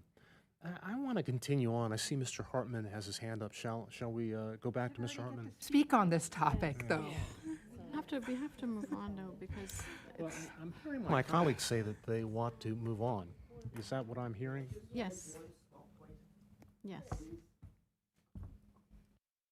Quickly. Am I correct, Well, I have rules, so we Mr. don't. Salmon, am I correct that you said this, not only would a position be in HR, but it would only be half-time? No. I thought I heard half-time DEI and Different role. half-time personnel. Okay. Not. That's different. Not. No, the 2 part-time positions that we're creating separate from this is, No, the DEI function of the person would be half DEI and half something else. Is that what you said? no, the entire role is an employee engagement DEI oriented role. It's full-time. The whole time. Okay. Yes. Thank you. Now, there are HR functions that individual would do, but that's the nature of being within the HR department. And the proposal originated with our DEI officer to restructure the position in HR to do employee engagement work. Okay, thank you very much. Hey, at this time, the clock is ticking, so I want to pivot to page 3 to talk about Councilmember Pompey's proposal for the Greenbelt Cares Community Wellness System. With the end of the American Rescue Plan Act funding, there's a $130,000 funding gap. How much is it? 130. Funding gap, which Here it is. I know it. it would mean that we would not be able to provide that specialized clinical casework and bilingual community health programming that we're currently doing. So Councilmember Pompey submitted a proposal. I guess it was 2-3 work sessions ago. Do you want to briefly summarize your proposal? Sure. I'm gonna pull this a little closer. Sure, I go feel ahead. like I have to shout. There was a total funding requirement. So when CARES gave their presentation, they talked about how they were going to have to terminate the senior community nursing program as well as the bilingual health coordinator program. And that program in total costs, it was funded by ARPA, but in total costs about $150,000. But the impact that it has is quite outsized for that very small amount of money. So I worked with Mr. Samaran to try and come up with with different ways. So my proposal was that we temporarily fund these positions for the next year so that CARES can work to establish a 501c3 and seek future funding. So this was just, this is like a 1-year stopgap to just get them over that hump so that program has continuity and they don't completely lose it, that continuity, and then have to restart everything all over again. Dr. Park, who's the director of CARES, she identified $20,000 they're pursuing from the Maryland Core Apprenticeship Program, which brought the need down to $130,000. So going through the budget line by line, I pulled money from, or I suggest that we eliminate the Greenbelt East Recycling Center, which costs us about $150,000 a year, which is not really appropriately used for recycling, and the reason it costs us $50,000. I think you said 100. 50,000. Yeah, sorry, did I say 50? 150, I think you said. Sorry. Yeah. $50,000 because it's not used appropriately. It has to be remediated. We don't really even recycle. So it's not really providing community benefit. The other, I also suggested that we pull $58,000 from the city manager's admin staff, and that money would come from this, the DEI position that we were discussing basically during the vacancy of that. We would use that money while it's not filled to supplement this program. And again, it would still leave the money for that position in the future because this is just a temporary position. This is just a temporary use of money. And then I also suggested that we, from council's budget, take $16,000 from our professional services to reduce our legislative services budget, and that we also take from our budget, the council's, and by the council's budget, I mean our individual, like the city council's budget, another $75,000 to reduce special programming, because I just feel like everybody is really tightening their belts across the city this year, and we should also be doing the same. So I would rather see that money go to supporting our care staff. So that brings the total to around $132,000, is a little bit over just to cover any maybe legal or administrative costs associated with founding the 501c3, I don't know, creating a website or legal fees or anything like that. So that is what I worked through, and that's what I have in front of you here today. Okay. I want to thank you for putting this proposal forward. Certainly, these programs, the community wellness programs, community health, it's very, very important that the role that Greenbelt Cares plays in providing access to services is very, very important. So I'm very supportive. I do have a little pushback on one item, and a picture, I think, is worth 1,000 words. So it has to do with the Greenbelt East Recycling Center. So recycling is what it says, but when you actually go to the site, and I brought this up a while back, and I don't know if I can share this picture. Can you see that? So when you're driving in there, what do you see? We can't see. You can't see it? Coming. There. Okay. So you're driving there, and what do you see? You see the sign that says trash. So no wonder people don't recycle, because the recycling sign is actually hidden off to the side. So it's a little sticking point. I compost, I recycle. I put things in my car and drive over to the public works area to do these things. And I know historically it's been a problem, but I'm just saying, I was asking, you're driving back there, no wonder people dump there because the sign says trash. I'm just saying. Mayor Pro Tem. Yeah, well, and that wasn't actually what I was going to comment on, but I think that the challenge, I mean, we offer for the neighborhoods that we service, we provide both trash and recycling pickup. apartment complexes, I mean, the closest apartment complex there should be providing their own trash and recycling and should not be using this. And the closest apartment complex isn't even technically within the Greenbelt city limits. And also like HOAs, like my HOA that contracts for trash and recycling also have trash and recycling. So I guess I see your point about the signage might be better, but at the same time, who are we serving with this recycling center? Because we are already providing recycling services, or the apartments should be providing recycling services. I'm not sure it's something that we should be providing, especially because it's, even if we improve the signage, it still would be costing us money in terms of like, anyway.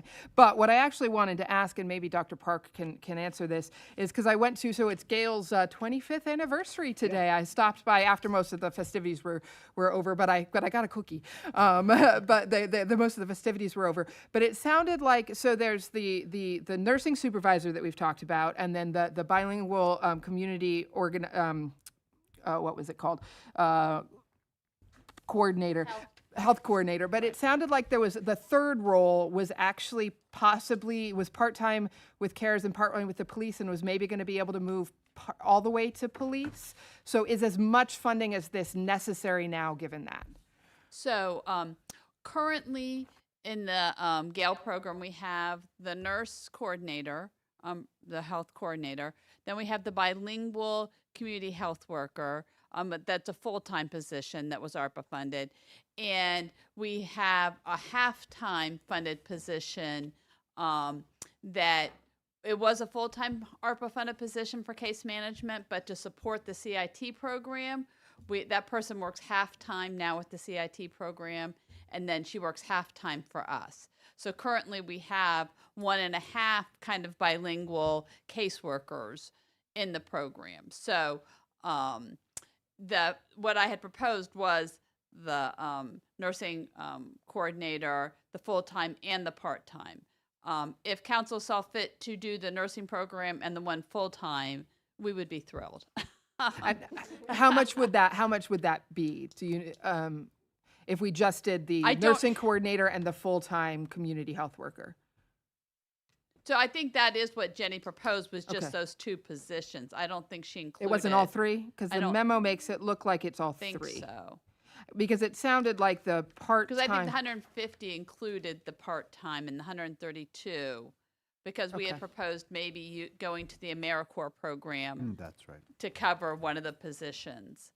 So the 132 would cover the nurse coordinator and the one full-time position. All three, right? It would be the two Community positions. health coordinator, part-time community case manager, and a bilingual community health caseworker. Right, that's what's currently funded. Okay. Right. So with the $130,000 that you would need from us, that would not cover those three, that would cover two, you're saying? That's what, is that how you had? Yeah, Not in, it says that the total funding requirement is 150, and that's Right. for all three. Right. But then $20,000, you anticipated pursuing the Maryland Corps Apprenticeship Program that would cover $20,000. Right. So that left it at 130. Right. I'm sorry if that was confusing. I was just trying to lay out the full, okay. you know what I mean, the full scope of the program for everyone. I may have misunderstood Ms. Beatty then, because I thought that she was talking about that part-time community case manager going over full-time with the police. So that's separate. The police are pursuing separate funding to make the part-time position that was ARPA funded full-time. Okay. So it's the same person, so it does get confusing. Okay, but so that doesn't mean that even though part of it is in CARES and part of it is in the police, if the police funds it full-time, does that not free up some money from No, this? because it's ARPA funding. So all the ARPA funding is done. And Right. we're trying to find ways to fund just for that 1 year that Ms. Pompey's suggesting, what would have been ARPA, because the ARPA funding ends July 1. So it's if the police are then saying from July 1 they have to fund that position separately, full-time. It doesn't save any money for the city. They're looking for different grant money to do that. I guess I'm confused then if it's ARPA money, but well, Too. because it seems like this is 3 people, even though 2 are part-time. But if the police is, but one of them is part-time cares, one of them is part-time police. Right, but And the that's all police- ARPA funded. But regardless, it's the number of people, right? Right. So we've got part-time cares, part-time police. Right, If the police is trying to fund that position full-time, yes. does that not remove the funding need from cares for the part-time that used to be ARPA money in cares if the police is funding that position full-time? So right now she works part-time with us serving the bilingual community doing case management and part-time with the police doing follow-up on the CIT program. So it's two completely different roles that So if she's they fund filling. it full-time, the police fund it full-time, Right. that will become a full-time police position, but they will still need their part-time cares position. So this person would work 1.5 jobs? No, so that person would just be in one full-time position, and we would have an open part-time position to fill. We can't make her work. Right, but that's, I think that's what So I'm not Mayor sure. Pro So Tem was what, saying. Then Ms. if- Weaver, what can I answer? for No, that? I guess what I assumed was that if she was willing, that if we had a person working full-time, she was working part-time for cares and part-time for the police.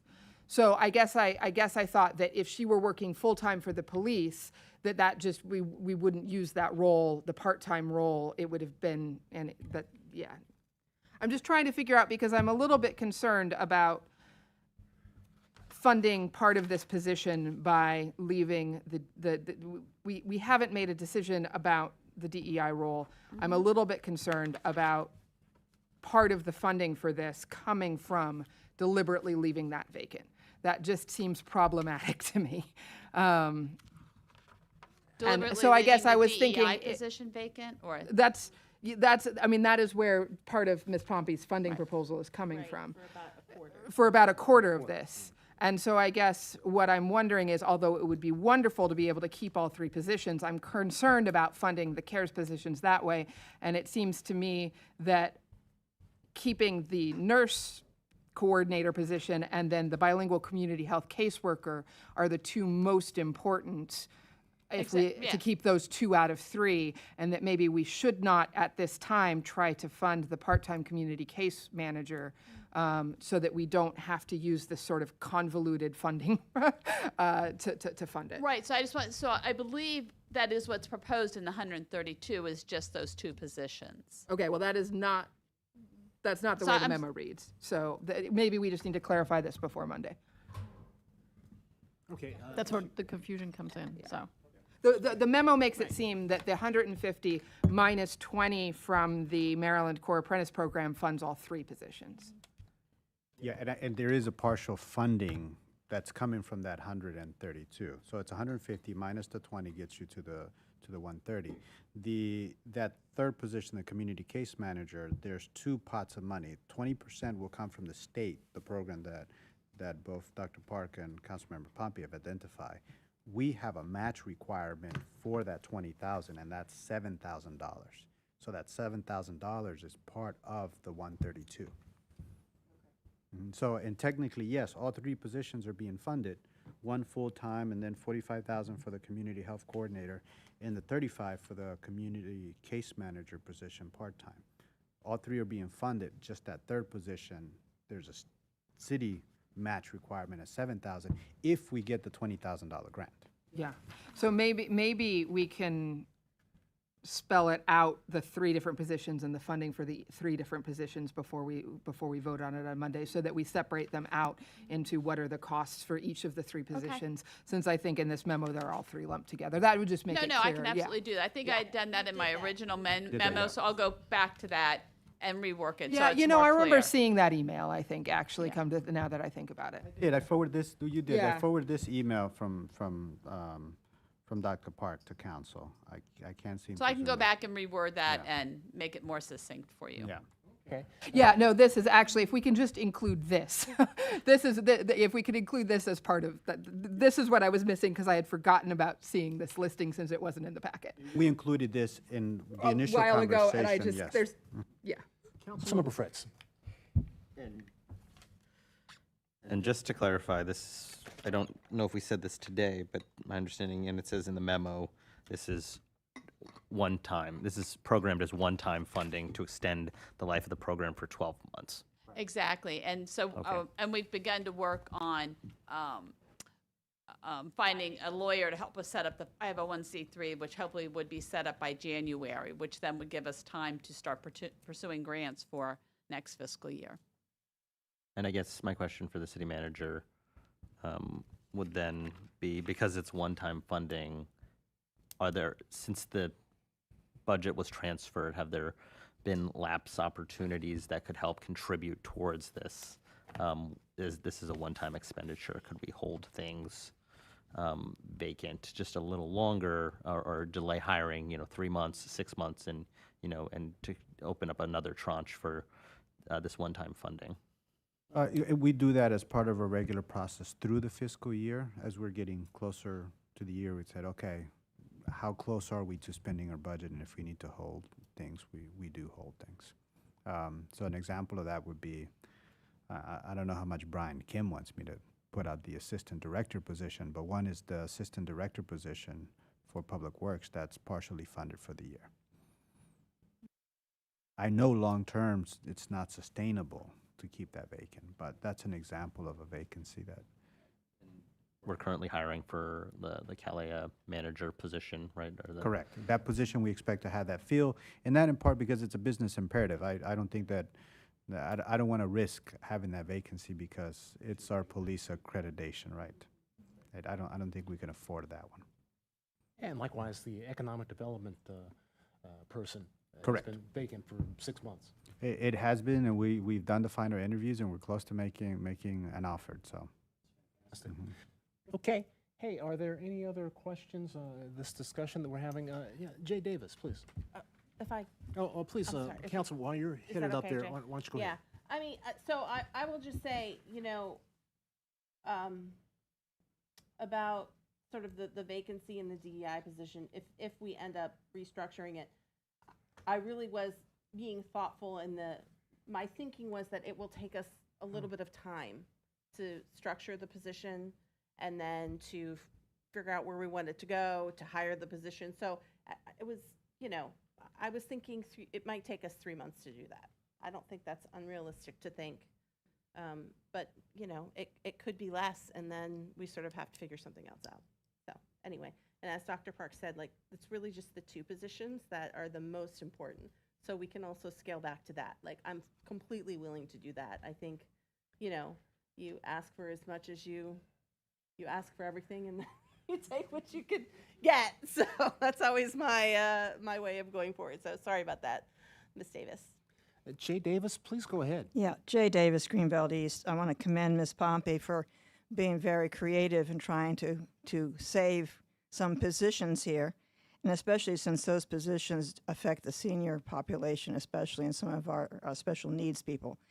I have no problem with canceling or destroying or getting rid of the Greenbelt East Recycling Center. I have been complaining. I have been complaining about that center for years and years, and improving the signage is not going to do a bit of good. As long as you allow people to put trash there, they will put trash wherever they feel like putting There's it. a big sign that says trash. You bet. And they were putting trash there before we put the sign up for trash, because that's why Public Works put the sign up for trash, because they thought, well, if we put the sign up for trash on one side, maybe they would recycle on the other. Guess what? It didn't make a bit of difference. So get rid of it. I don't care. I come over to Public Works and I put whatever I need over in there, in that one, which is better monitored.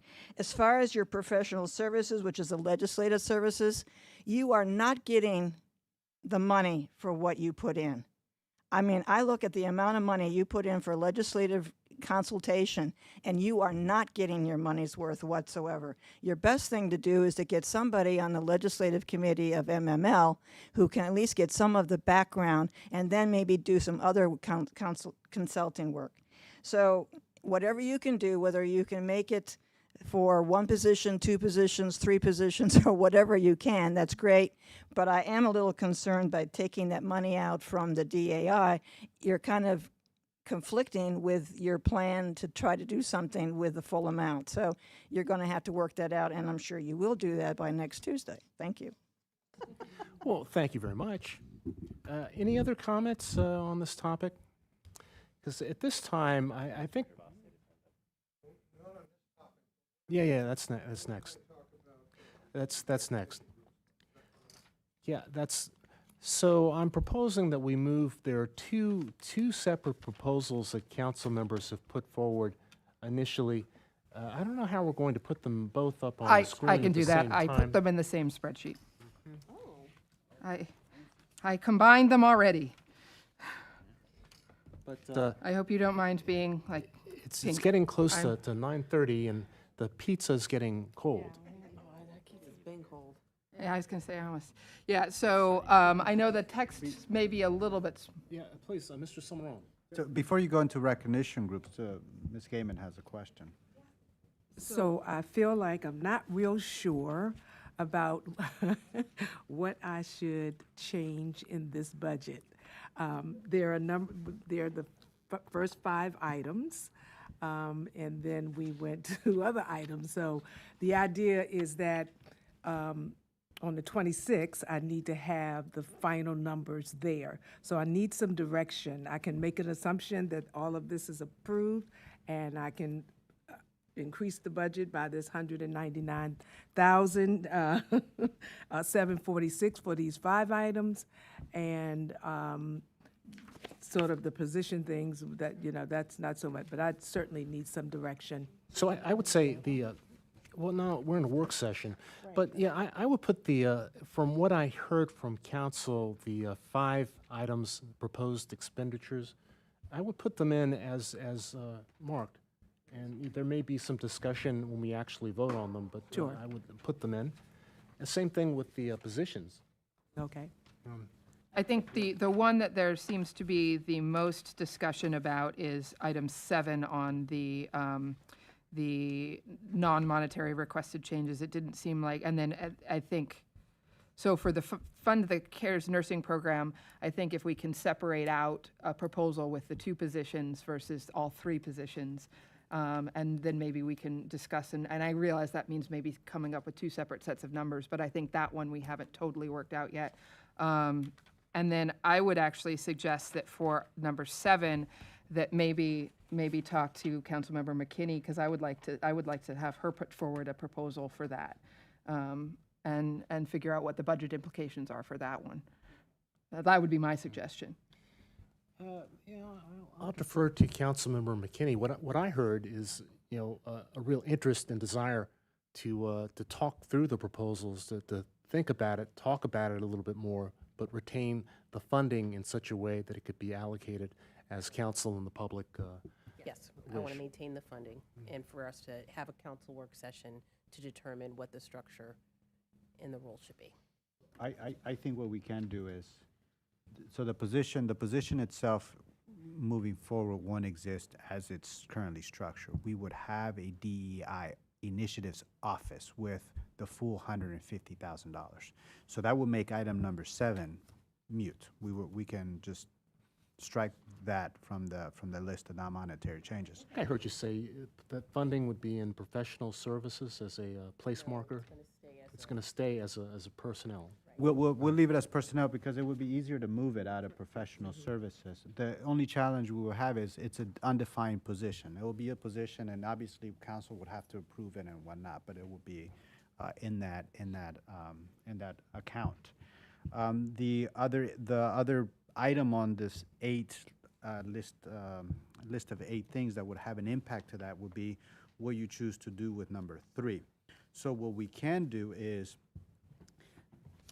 add a line item that restructures the DEI initiatives from a position to a DEI initiatives office with $150,000. So that's one change.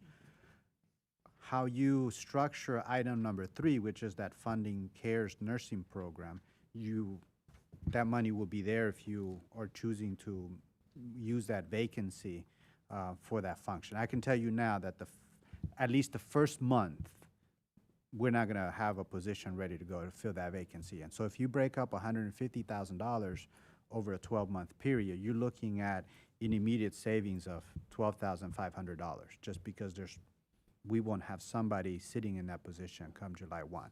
So if it goes into months 2, you're now at $25,000 and so on. So Councilmember Pompey, as you consider that, CARES funding nursing program, if we're going to have that vacancy month one, it's just not going to be possible, right?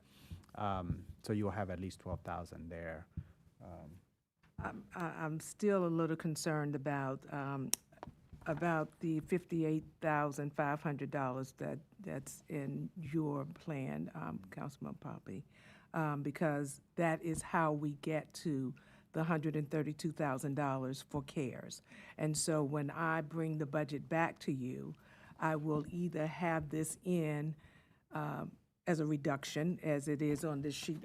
I did a sheet behind your sheet. I would either need to have that in as a reduction to that 150,000, or I'll need to increase the budget by an additional 58,500, which means we would increase the transfer by that amount. So it's got to be one. That's the only way I can balance the budget. Can't you just sprinkle some fairy dust on it and then it's balanced? It's not how it works. I tried that with my personal account. It didn't work. I mean, we have $6,903 over right now, right? No, that's not very much. From the additional money that you would be putting in that budget, because It would increase the 199,000 that we are increasing the fund balance. Yes, I would have to increase that amount in order to cover that 58. And that would come from where? Assigned cash reserves. Yeah, So is that the reserves? that's the reserve, yes. See, that's a problem for me. We're dipping into the reserves more and more, and I think that's a dangerous way to go, especially now, because we don't know. This budget is very tight. I don't think next year we're going to be much better off, quite honestly, in the next few years. So that's when we're dancing around and, swimming around in deep waters here, and I just think that's fiscal, not sustainable. That's a very thoughtful point. We are within that, the parameters of the way the reserve fund is set up. But if we keep doing that, if the city manager recommends that next year or for the next 5 years, we've got a real problem. I mean, that is true, but this amount, that $58,000, that is a one-time expense. That is not a recurring expense. Okay, I'll simply take my direction from you, from the council. I can increase the unassigned fund balance by that 58,500, or I have to subtract it from administration, from their salary line, as we have it here. Take that from the city manager's salary line? You're really putting me on the spot here. Okay. No. I just need direction. I have to do one or the other in order to bring the budget balanced. I guess we can't have both, obviously. We can have this or the other, but not both. Or we scale everything down. Well, I had a couple of real nitpicky, small questions. When we were talking about utilities in general, we were talking about how the utility rates, electricity rates are rising regionally and rising fast. But we have shifted over to the solar farm. Now that that's online, aren't we expecting some savings from that and also from the long-term LED retrofits? Yes, and we're seeing the benefits of the solar project now in both our energy costs. So that's almost 8 cents a kilowatt hour versus what's the market. The market for kilowatt charges is 11 cents for supply costs, but in June it's going to 14.2 cents a kilowatt. So just looking at that spread, we're paying 8 cents on the solar, a little bit under 8 cents on the solar, and what we could get from Pepco is 14.2 cents a kilowatt hour. That's over 6 cents difference. So it's a budget, it's a roadmap, and you've been conservative, but there's some areas where we've made projections where there may be it's not going to be quite as expensive as we thought. Yes, with some variability. So we're looking at actuals for kilowatt power. On the books, it's going to seem that we're spending less because I have purposely withheld payments on the streetlights bills. So that bill right now, it's over $100,000. And Ms. Gaiman has been getting on me why we haven't paid that bill. And it's one of the things that if I don't feel comfortable making that payment, I'm just not going to do it, because once I make the payment, it's hard for the city to get that money back. It also takes away the incentive for PEPCO to hurry up and complete the assessment and for us to finalize whatever agreement we're going to finalize on the utility billing. So now this is really my only way of exerting pressure on PEPCO, because There you go. Hey, another thing, you were saying something about program open space funding. So, we secured the federal funding for the youth center roof project. And so what were you saying about program open space? So, but before I get there, I'll talk about the utilities and where we expect increases that we haven't budgeted for. Right now, it's our fuel charges. Looking at fleet fuel expenses, we're budgeting on actuals and where that trending is, and we were paying less than $3 on regular fuel, less than $5 on diesel. And we're seeing those costs go up. And you look at the majority of our fleet, they're diesel and gas. We've got 70 police vehicles, of which we've got a lot of hybrids, but even those hybrids are still consuming regular gas and a lot of the diesel engines. So I think that's our biggest vulnerability around these variable costs. It's going to be fuel costs. With the electricity, yes, it's a big jump going from 11 cents to 14 cents, but we have that solar generation that it's offsetting. So when you look at our blended rate is going to be closer to 10 to 12 cents for supply costs. So with the $87,000 credit that we have there, I think we'll be able to absorb that increase. But the fuel cost, there's just no way around that. That's just we have a fixed ongoing expense with those vehicles. And may I suggest that we don't actually need to talk about Project Open Space right now, because that's not essential for passing the budget next week. Can we please go to the contribution groups and discuss the Project Open Space projects later? We can, but I did want to provide an opportunity for if there are any other thoughts or questions the council has. Yes, please go ahead. So if we do not include the subsidy for the theater in the current budget, does that mean that it would not be available at all in next year's budget? So is it like a one-time thing, like we have to include it, the 25,000? If it's not there? Because what I'm thinking is basically what you were talking about with your calculation. If we held a position, right, for 2 months, could potentially be the savings that we would need for the subsidy. So I'm trying to figure out how we could. Yeah, see where you're going. You know what I mean? Yeah.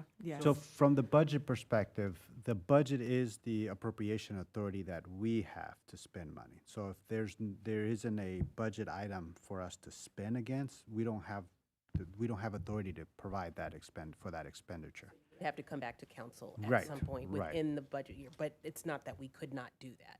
Right, council can approve a budget supplemental at any meeting. You just need 6 people to suspend the rules and pass an ordinance at any meeting. Now, I say that it sounds like so easy to do, 6 people, but, we have to advertise it and, Right. So I guess what I'm wondering is if we hold on the subsidy of the additional 25, because technically we're still giving them a subsidy of 75. So this is an additional subsidy to take it up to 100. So it's not as though we're not giving the subsidy. Correct. So if So there's 2. The subsidy is the 75 to 100, that's 25,000, and then the one-time contribution. Right, so I'm talking about the increase to 100, which is the additional 25,000. If we do not move that forward right now, we could still do that next year, but not. I'm just trying to figure out how we can hold on some of that 25,000 and not put it in the budget right now in order to get us a little bit closer to where we need to be. There is an alternative way to doing that.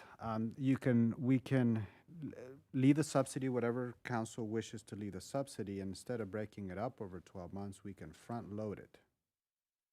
So front loading meaning you pay it up front in one installment. So instead of breaking up 100,000 over 12 months, do the 6 months upfront in month one, and that could be used as working capital, whatever initiative they need to fund.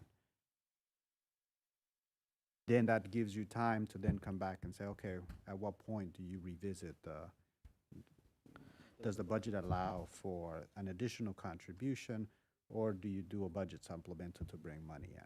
Do you need There is value to providing money up front, right? If the business, let's say, you know, and I hope I'm not overstepping my role with the limited information that I have from Ms. McGrath, but she's working on a strategic plan that's not ready. And I think once that's ready, there'll be an idea, okay, what's the next step? There is an ongoing deficit that gets accumulated month to month.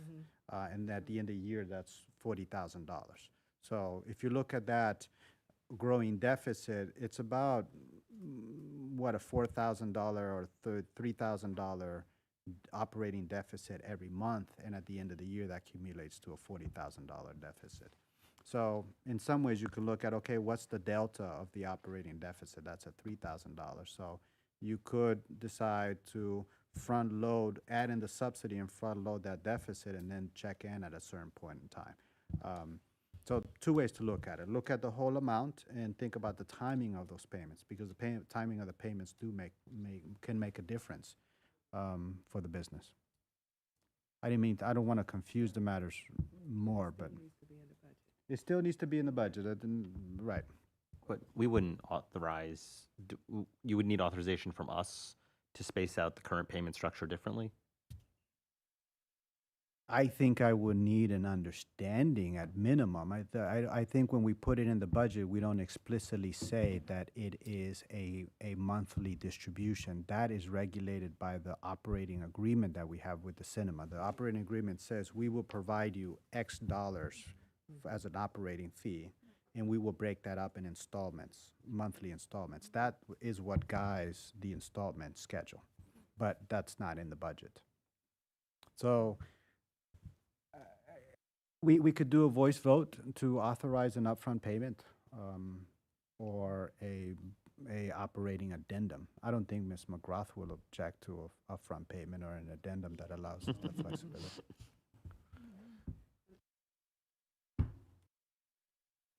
Okay, I guess as an alternative too, I want to first of all remind everyone that while we're using the unrestricted fund balance, our reserve, if the expense does not occur, we will not take the money out of the reserve account. So as you think about this 25,000, 60,000, I mean, you know, it could be later. I'm not suggesting that, but I'm just saying, if you decide not to do it at any point, the same thing with the 58,500.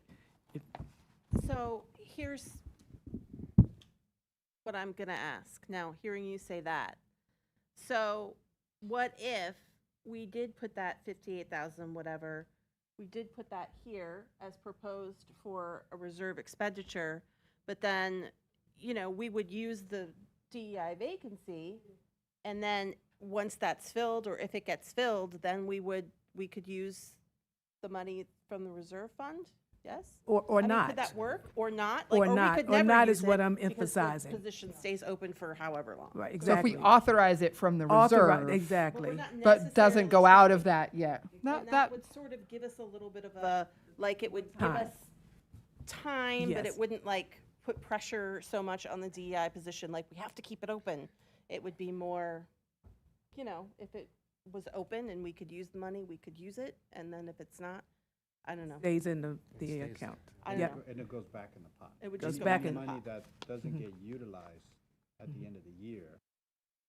By council policy, it goes into one of the three pots. So- 4 now, right?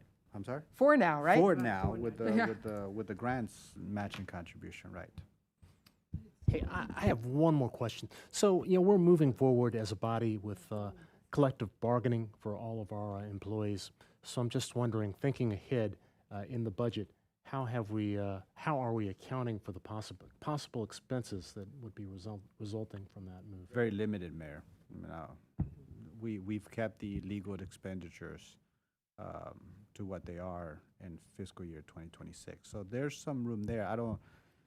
It's hard to gauge what that cost will be. Are we going to negotiate with one collective bargaining or two? At this point, I don't think we have enough to add more to the budget than what's already there.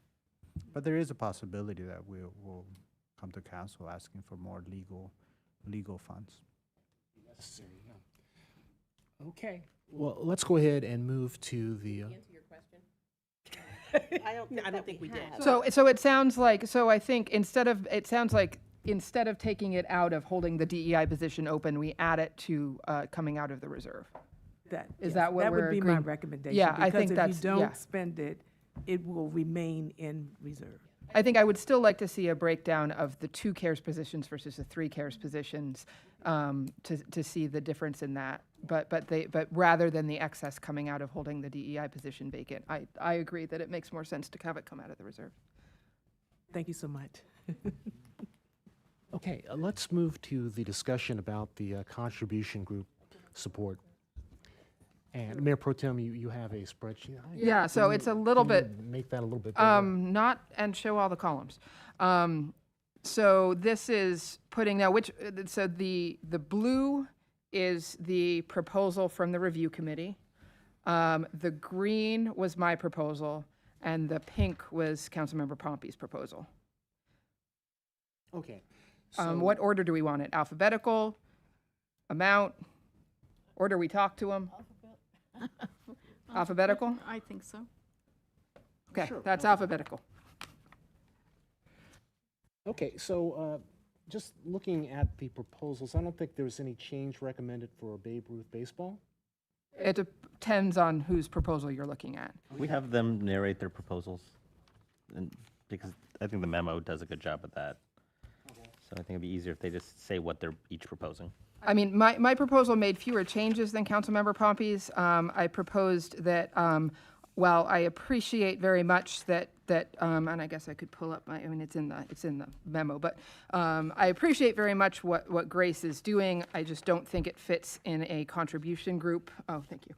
It fits in it's admirable and wonderful, but it doesn't fit in the role of a contribution group. There are not actually proposed to be any refugees living in the city of Greenbelt during this next fiscal year. So I would propose not funding Grace this year. I do think we should support the pursuing a sister city affiliation with cities in Ukraine and finding a different funding source for that, but I just don't think it's appropriate for a contribution group at this time. So taking that 7,900, I put most of that towards the Greenbelt Arts Center because they had the biggest deficit. They also had the biggest drop in their request. And then, so I put 6,000 there. And then the other parts were, the other parts were, I thought I had more notes on that, but that's fine. Then adjusted slightly to give the space to increase the Greenbelt concert band. What I was looking at was who had a proposed surplus based on their proposal. So if you look at the second column over here, a number of the in the white column, a number of the organizations actually, based on their proposal, indicated they would have a surplus with the full request. And even from the request from the review committee, there was still some of these organizations that had a surplus based on their proposal. So I suggested bringing concert band up to their full request because they didn't have as much reserve. And then some of the others, the Makerspace and the Greenbelt Municipal Team, were both operating at a deficit, but Greenbelt Municipal Swim Team has also very large cash reserves. And the Makerspace already got a whole lot more than they did last time. So the other adjustments were to putting this more towards the space because they are consistently one of the organizations that has the lowest per capita cost in terms of providing resources. And they also serve Greenbelt West, which we don't have as much programming there. And Gate was already getting a pretty substantial amount and an extremely substantial increase over what they asked for last year. So, I mean, if you look at the one that I put in the memo, I highlighted in gray the changes that I made. So taking out the funding for Grace, adding a little bit to the concert band, adding a substantial amount to the Greenbelt Arts Center, and adding a little bit to the space. Thank you. Thank you. Ms. Pompey? Yes, so I concurred with Ms. Weaver's assessment about Grace and their funding this year.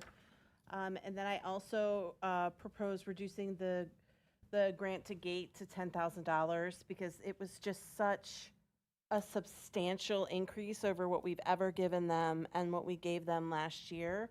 And it just did not seem equitable to me that so many other groups were taking funding cuts to support such a large grant to one other organization. So I really just took that money, which was about $21,500, and I tried to bring all of the groups up as close as I could to their request, if not all the way to the top. I did if it was possible. So like the space, I gave them the full, I recommend them get the full 25,000. And that's really because they were very intentional about reducing their requests this year because they knew it was a tight budget year. And I just really appreciated that. And I think, who else did I give?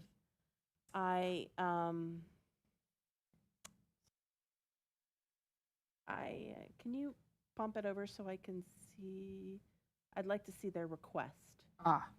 Yeah, thank you. So, so I tried to move everybody up as much as I can. Like for the swim team, I think I gave them the total amount that they requested. Sorry, I'm having trouble.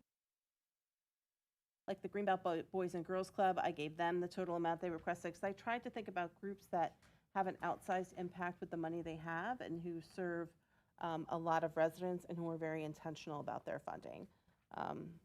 So that's really what I did. So I was really with that able to give most groups almost all they asked for, except for the Greenbelt Cultural Arts Center. But I did bring them up a little bit more than others because, as Mayor Pro Tem Weaver said, they really took the most substantial cut, and it's a lot for 1 year for a nonprofit to have to endure.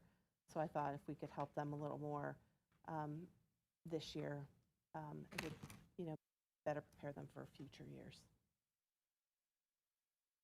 Thank you both for putting forward those suggestions. I, for one, I tend to put a lot of emphasis and respect on the review committee and their recommendations. So, supportive of a large cut to the Gate. Services that they are providing are unique. Budget is taking a really big hit from the PEG fees. So asked for more. I think if you look at their operating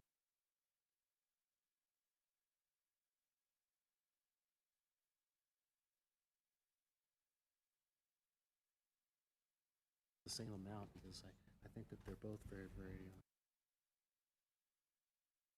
the amount the space is receiving.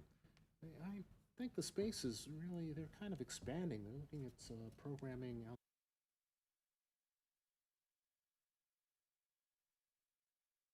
Does other members of council have any thoughts about these proposals before we go back and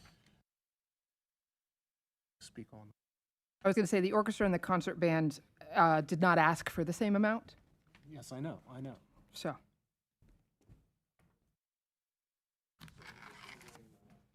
So members, does anybody else have any opinions or thoughts that they'd like to share? Yeah, I agree with Councilmember Pompey and Mayor Pro Tem Weaver on Grace. I appreciate that Councilmember Pompey adjusted the amounts to the swim team and Boys and Girls Club. I mean, if we can, then I think that those groups, they really need the extra money that we're able to provide. Because it seems like we're talking about large amount of monies for some things, and then we're pity-patting around with the teams and the clubs that really provide a really good service to residents and to our children here in the city. So I had just thinking about a few changes or few adjustments that I would make. But overall, I can agree with the majority of these two proposals.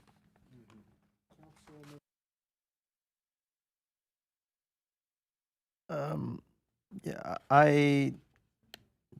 of the two proposals, I think I might just for this year maybe start with a smaller change and then try to weave in larger changes into the evaluation process and kind of give feedback to the review committee and how we think it went.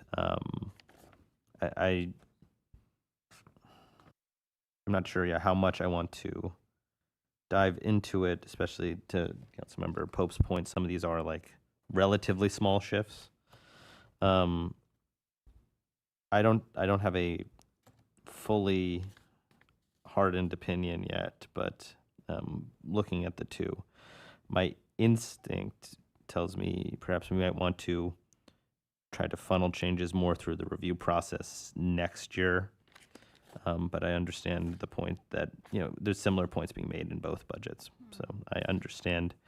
But how we kind of divvy that up, I think that makes sense. I do think the live question, as you pointed out, Mr. Mayor, is around gate as well. Obviously they're doing a lot, and they have a very specific fiscal constraint because they are. But you could also ask the same question: Is this the way to, address the PEG deficit? Is that going to be just a one-time thing that we do out of this budget, or is that going to be a standing policy that we're going to backfill the collapse of the cable fees as they exist? As I've pointed out many times, I think we need to work with Annapolis to get streaming taxes to support PEG content, but until we get that kind of alternative revenue, I'm not sure. There's a reasonable question about should we jump, from their 3,000 to 23,600 in a single year, and then what kind of expectations does that create for us moving forward until we can get some sort of relief from Annapolis, which might not be inclined to offer that anytime soon. A council member had suggested that once we get through the budget process, we should, have a discussion about this challenge that Gate is facing, and the city as well, because our cable TV operations are also funded by PEG resources, and those resources are going down, and maybe there are some economies of scale that could be achieved that are not currently being tapped. But I think the points that you've brought up, Councilman Fritz, very important. I'm not sure that looking to Annapolis is going to give us the answer that we want. I definitely think that streaming services should be paying into community access so that the educational programs and just covering community events. If it wasn't for Gate, there are a lot of things that Gate is able to cover that the city is not. And so, Councilmembers McKinney or Niesel, please. Thanks. I do want to reiterate.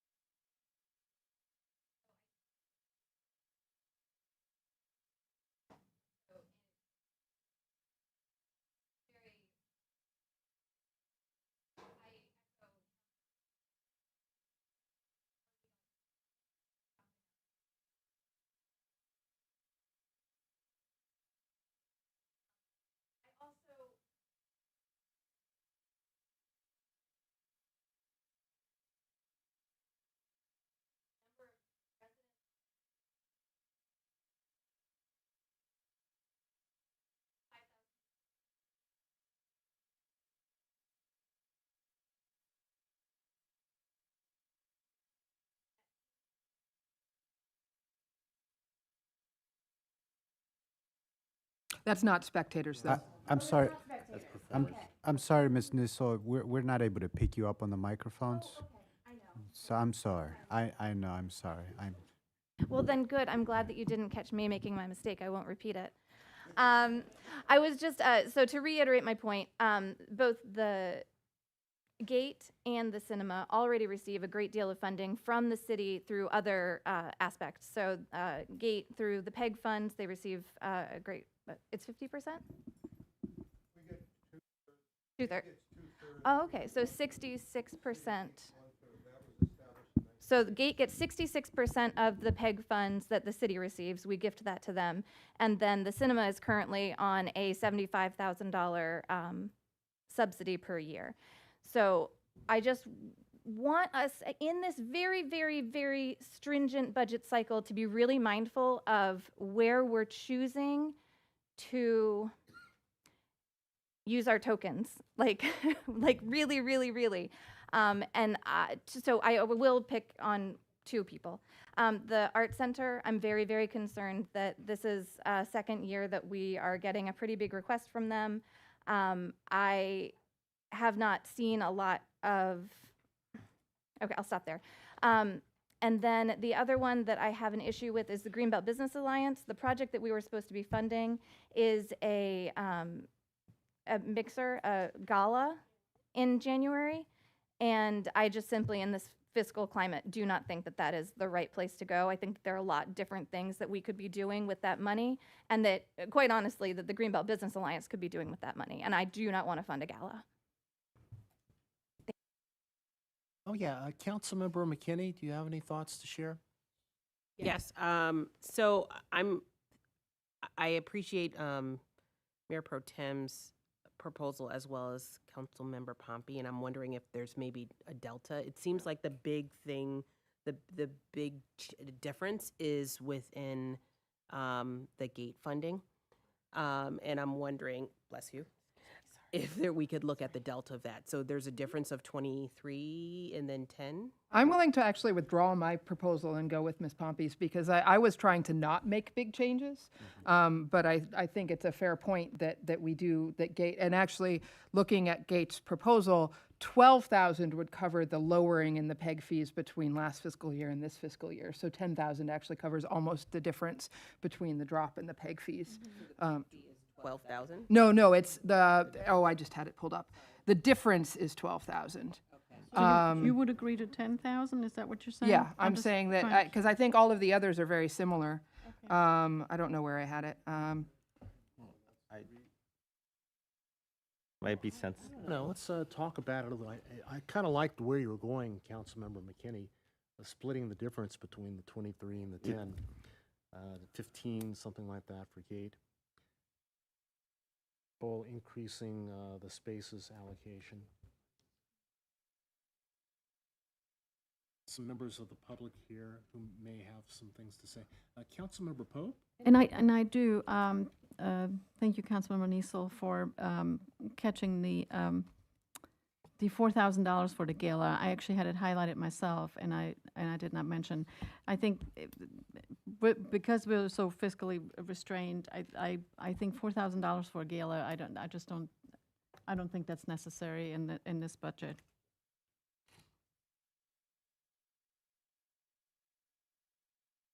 So, City Manager.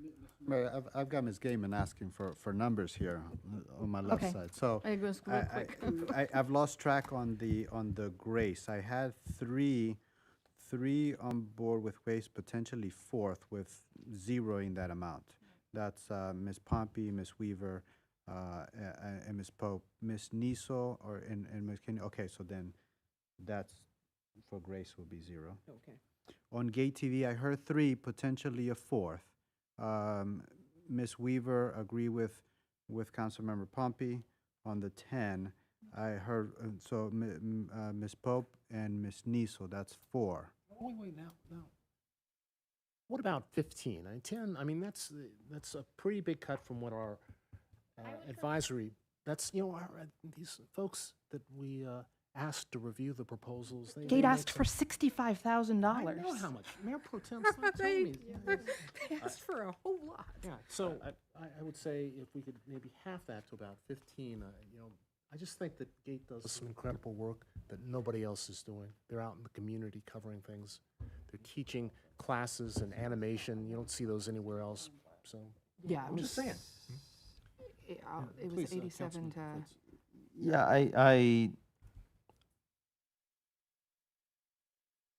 I think I'm closer to 10 than 15, but I just since the delta, as the Mayor Pro Tem said, was 12, I think it'd be sensible to make that our commitment. You know, it's like recognition, you know, this is a tough year, but in recognition that it is a tough year, and even if it wasn't a tough year, I think the PEG fee problem would still be, I mean, I'm sure more people are cutting the cord more than ever, but this was a problem before the current economic issues.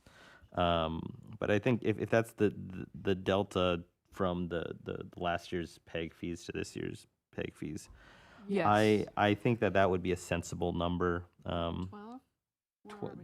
12 for Gate, because that's the delta.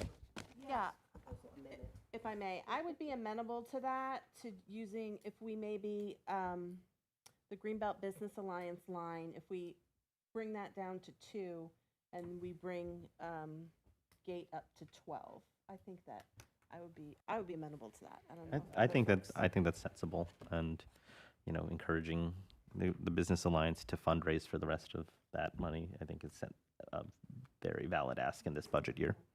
The numbers for fiscal 26 were 87 from PEG fees, and fiscal 27 is 75,000. So that's the delta of 12,000 less this fiscal year compared to last fiscal year.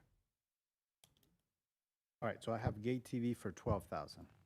And now GBA is back on for 2. Is that okay with Is there you, Ms. at Pope? least 4? Yes, I guess 2, but they have to fundraise for the rest. Okay. Okay. Grace 0, Gate 12, GBA 2. I don't know if there's anybody here in the room, in the public, that wants to say anything, but I do see a hand up. Where are we? Hold on. I got. Can we have some public comment? Yep. Okay. Yeah, Mr. Javasi. You can ask. I made notes everywhere. I just have to find it, but I have it. If you have a question. Hi, Frank Gervasi for Grace, Greenbelt Refugee Aid. I just wanted to kind of correct a couple of inaccuracies. When I presented 2 weeks ago, or 2.5, whatever it was, for Grace, we're not bringing any more families, and we're not renting any more apartments, or at least in the near future. But we are bringing in 2 refugee students, and we are renting rooms for those students. A few weeks ago, we had those ministers came, those 5 ministers from Ukraine. And with one of them, she, Anna Portova, she would love to see us host a couple of exchange students. We've already secured a University of Maryland internship in the physics astronomy department. That's secured. And that we have promised. They're paying the airfare to bring these kids over. Well, kids, you know, they're grad students mostly. As far as the other position, we were looking at a USDA, but I think important, and we've had 2 of our earlier refugees work at the rec department. Recreation, some of the things about trauma with, especially in this war zone, sports is known, physical activity is known as a good benefit for trauma. So we get a position for the student working at the city, so we don't have to pay them a stipend. This is an internship. This would be a job. Last year we had Tatiana. 2 years ago we had Maria working in that. And their approach and our approach are very different, so they're going to learn a lot. And they'll also be making money, but we are going to pay for their housing. and that doesn't, it's not going to cost much. And I tried to make that point a couple of weeks ago. So again, we are spending on bringing refugees, and moreover, what we ask the minister to find us are students that have come from universities that are either destroyed or damaged. 1/5 of Ukrainian universities are either destroyed or severely damaged. Mostly what they do at university now, since the wars begin, is they do remote learning. So they don't want to congregate, I mean, it's dangerous. But in any event, bringing them here, especially for the great opportunity with the University of Maryland, they're a NASA subcontractor. So they're professors and they teach classes, but they also work for NASA, I tried to explain it last time, but I'm not going to bother now. But in any event, so I just wanted to correct that misnomer. Now, we're going to bring them here whether we get city funding or not. Sorry, but I would like at least some token, because I think it's something that we as a city should continue to support.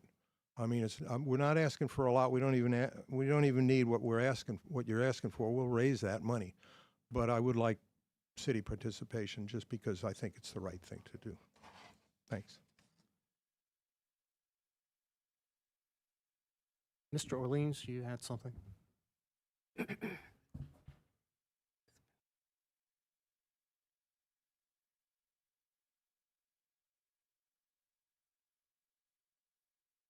Yes, thank you.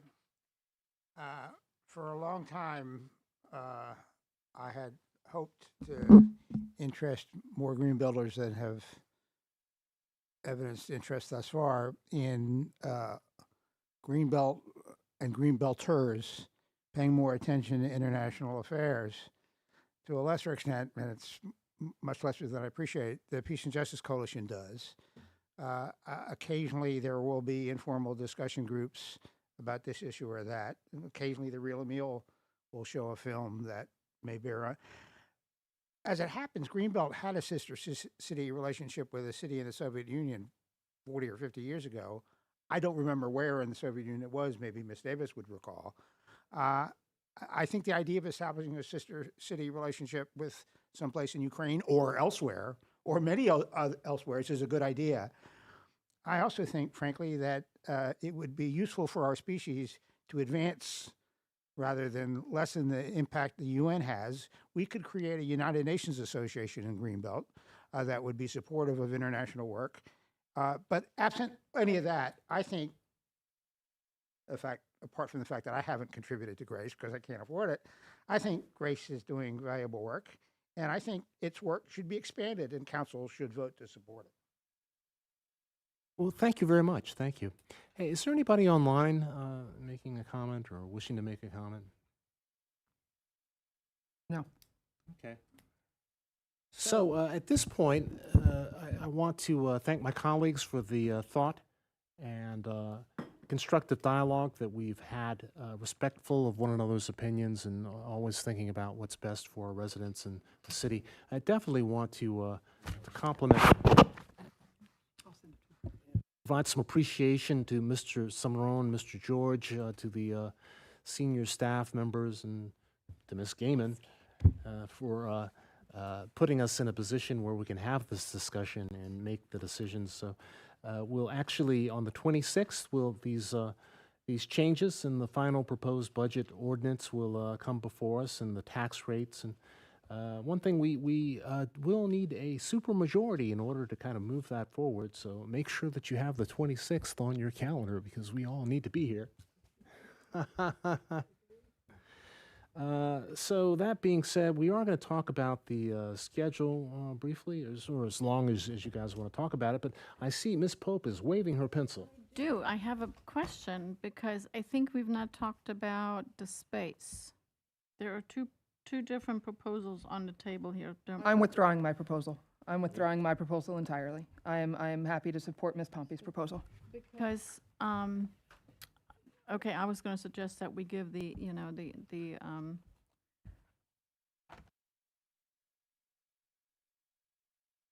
support it, but that's fine. I just said there's two different ones, and we haven't agreed on which ones we're going to use. for Ms. Gaiman's. Ms. Ms. Weaver, I'm withdrawing my proposal, so if we're working for Ms. Pompey's proposal, the discussion we just talked about was moving 2,000 from Greenbelt Business Alliance to Greenbelt Access Television. But that's working for Ms. Pompey's proposal, because I'm happy to withdraw mine. So, wrapping things up, I really want to thank Mr. Wald and Mr. Varda for facilitating this process with both the recognition and the contribution groups. So, please share council's appreciation with the individuals who served on that committee. Was it 8 people, I believe? 5? Yeah. And we can talk some more about tweaking the process, but I think the process is pretty good. There's always room to improve, though. So right now, the only thing that stands between me and the pizza you guys didn't eat pizza? No, I didn't.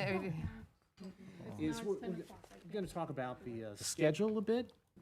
And, if you're looking at the proposed schedule for the next few months, we actually have a couple of open sessions. And, I mentioned earlier, I think on the June the 1st or July the 1st are open sessions, and I'm thinking that maybe July the 1st would be a good thing to continue, a good time to continue our discussions around the shape of the DEI office in July 1st, yeah. I thought I saw that. What about June 1st? Well, June 1st is available too. I mentioned them both. June 1st is coming up pretty soon, though. In June 1st being available, it's a new thing, because we had initially planned on presenting the Indian Creek Master Plan, but we ran into an issue that the team has discovered that there are some obligations for all that land as part of the Greenbelt Station development. And so it turns out that the trail was perhaps improperly approved by the county and built. So we're working through that. Greg, did I miss anything? It's kind of late for me. Okay. Yeah, so we're still working on it. We expect to have a memo soon to council, but we're hitting a real hurdle with that project. It's something that just popped on the radar, completely unexpected, that the county had made an obligation, but the same county approved building the trail on area that it's not buildable. So Go figure, huh? we do not know how we're going to figure that out. And there's some transition in park and planning, so this might not be. That has something to do with it. Well, no, this predates. No, it didn't, but maybe not this one, but. So just quickly, so we on the 20th on Wednesday we have the A Student Awards at 7 o'clock. Okay, I'm just looking at the list here. It says 7:30. 7:30 on Student Awards. For Cities Coalition on Thursday. I got an email from the mayor of College Park, and he's interested in talking a little bit about the horrendous events on Friday, the carjackings and the shootings. And it's a horrible thing. And, if it weren't for the off-duty police officer that actually put his life on the line, literally, we might be having a different discussion right now. I was talking to Mayor Pro Tem and the city manager. I think that council, I think that we should provide some sort of a recognition. I mean, what he did was quite extraordinary, and if we can do a certificate or it's just, he literally put his life on the line, and had he not done that, not really knowing what was going to happen next, right there by the middle school and by the French immersion school. So I think that we should do something, and possibly we could actually do it at the Four Cities meeting, since the mayor of College Park wanted to talk about that. What do you think? Articles, so It was Mr. Enzio, Matt Enzio. No, I I'm sorry, understand yeah. that, but since I haven't Yeah. seen his name, I'm not sure if that is information that's being released. So It I wouldn't actually want was, to- yeah. In, Oh, you have seen his name in an article?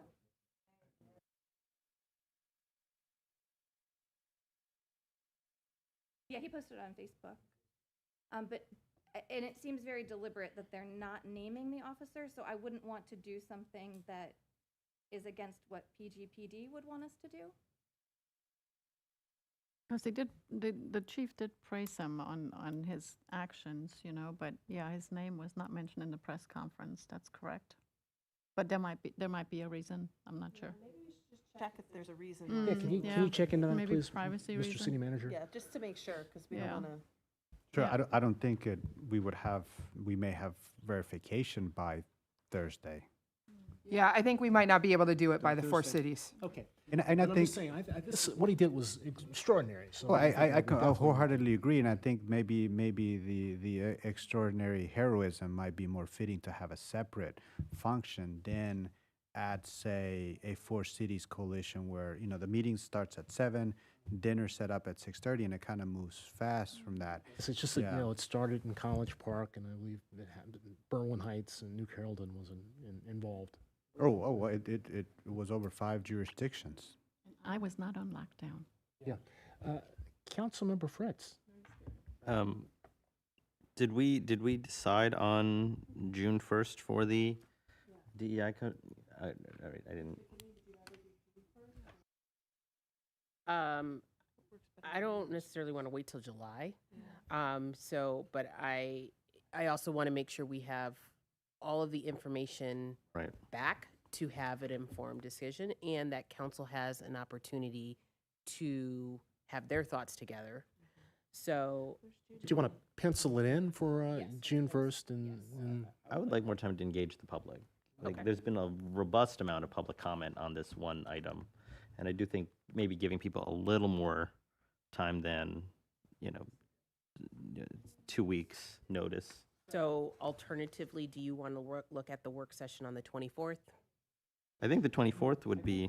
I think those are things, I Right. think this is not the most updated schedule. This packet is from Friday. We made some changes on today. So I'm sorry, let's do the changes we've made, which were based on council's discussion.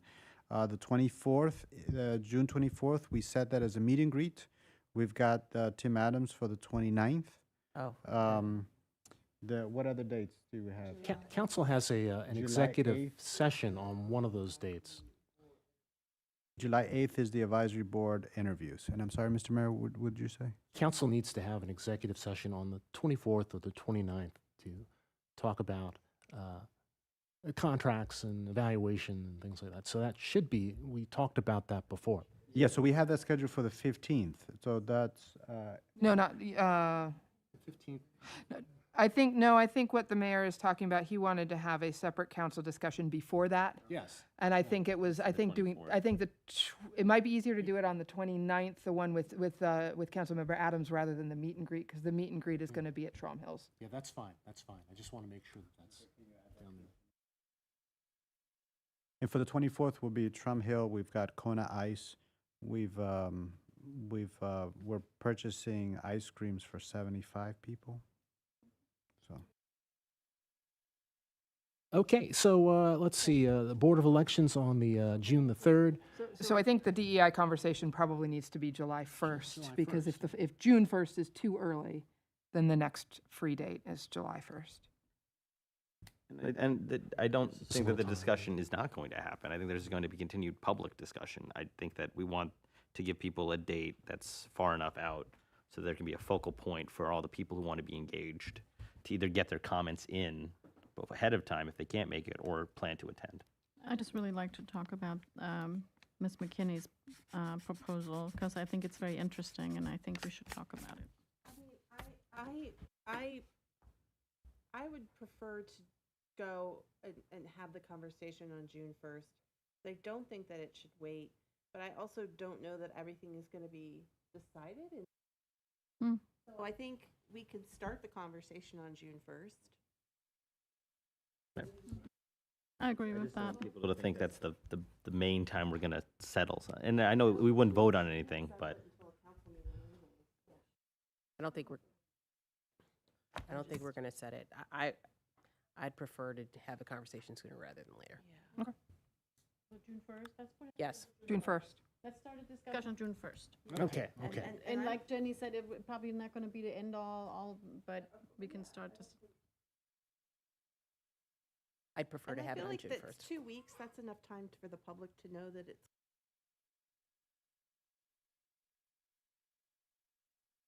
Okay, okay. So we have the Board of Elections on June the 3rd. We've got a council meeting and a public hearing on the collective bargaining agreement on the 8th of June.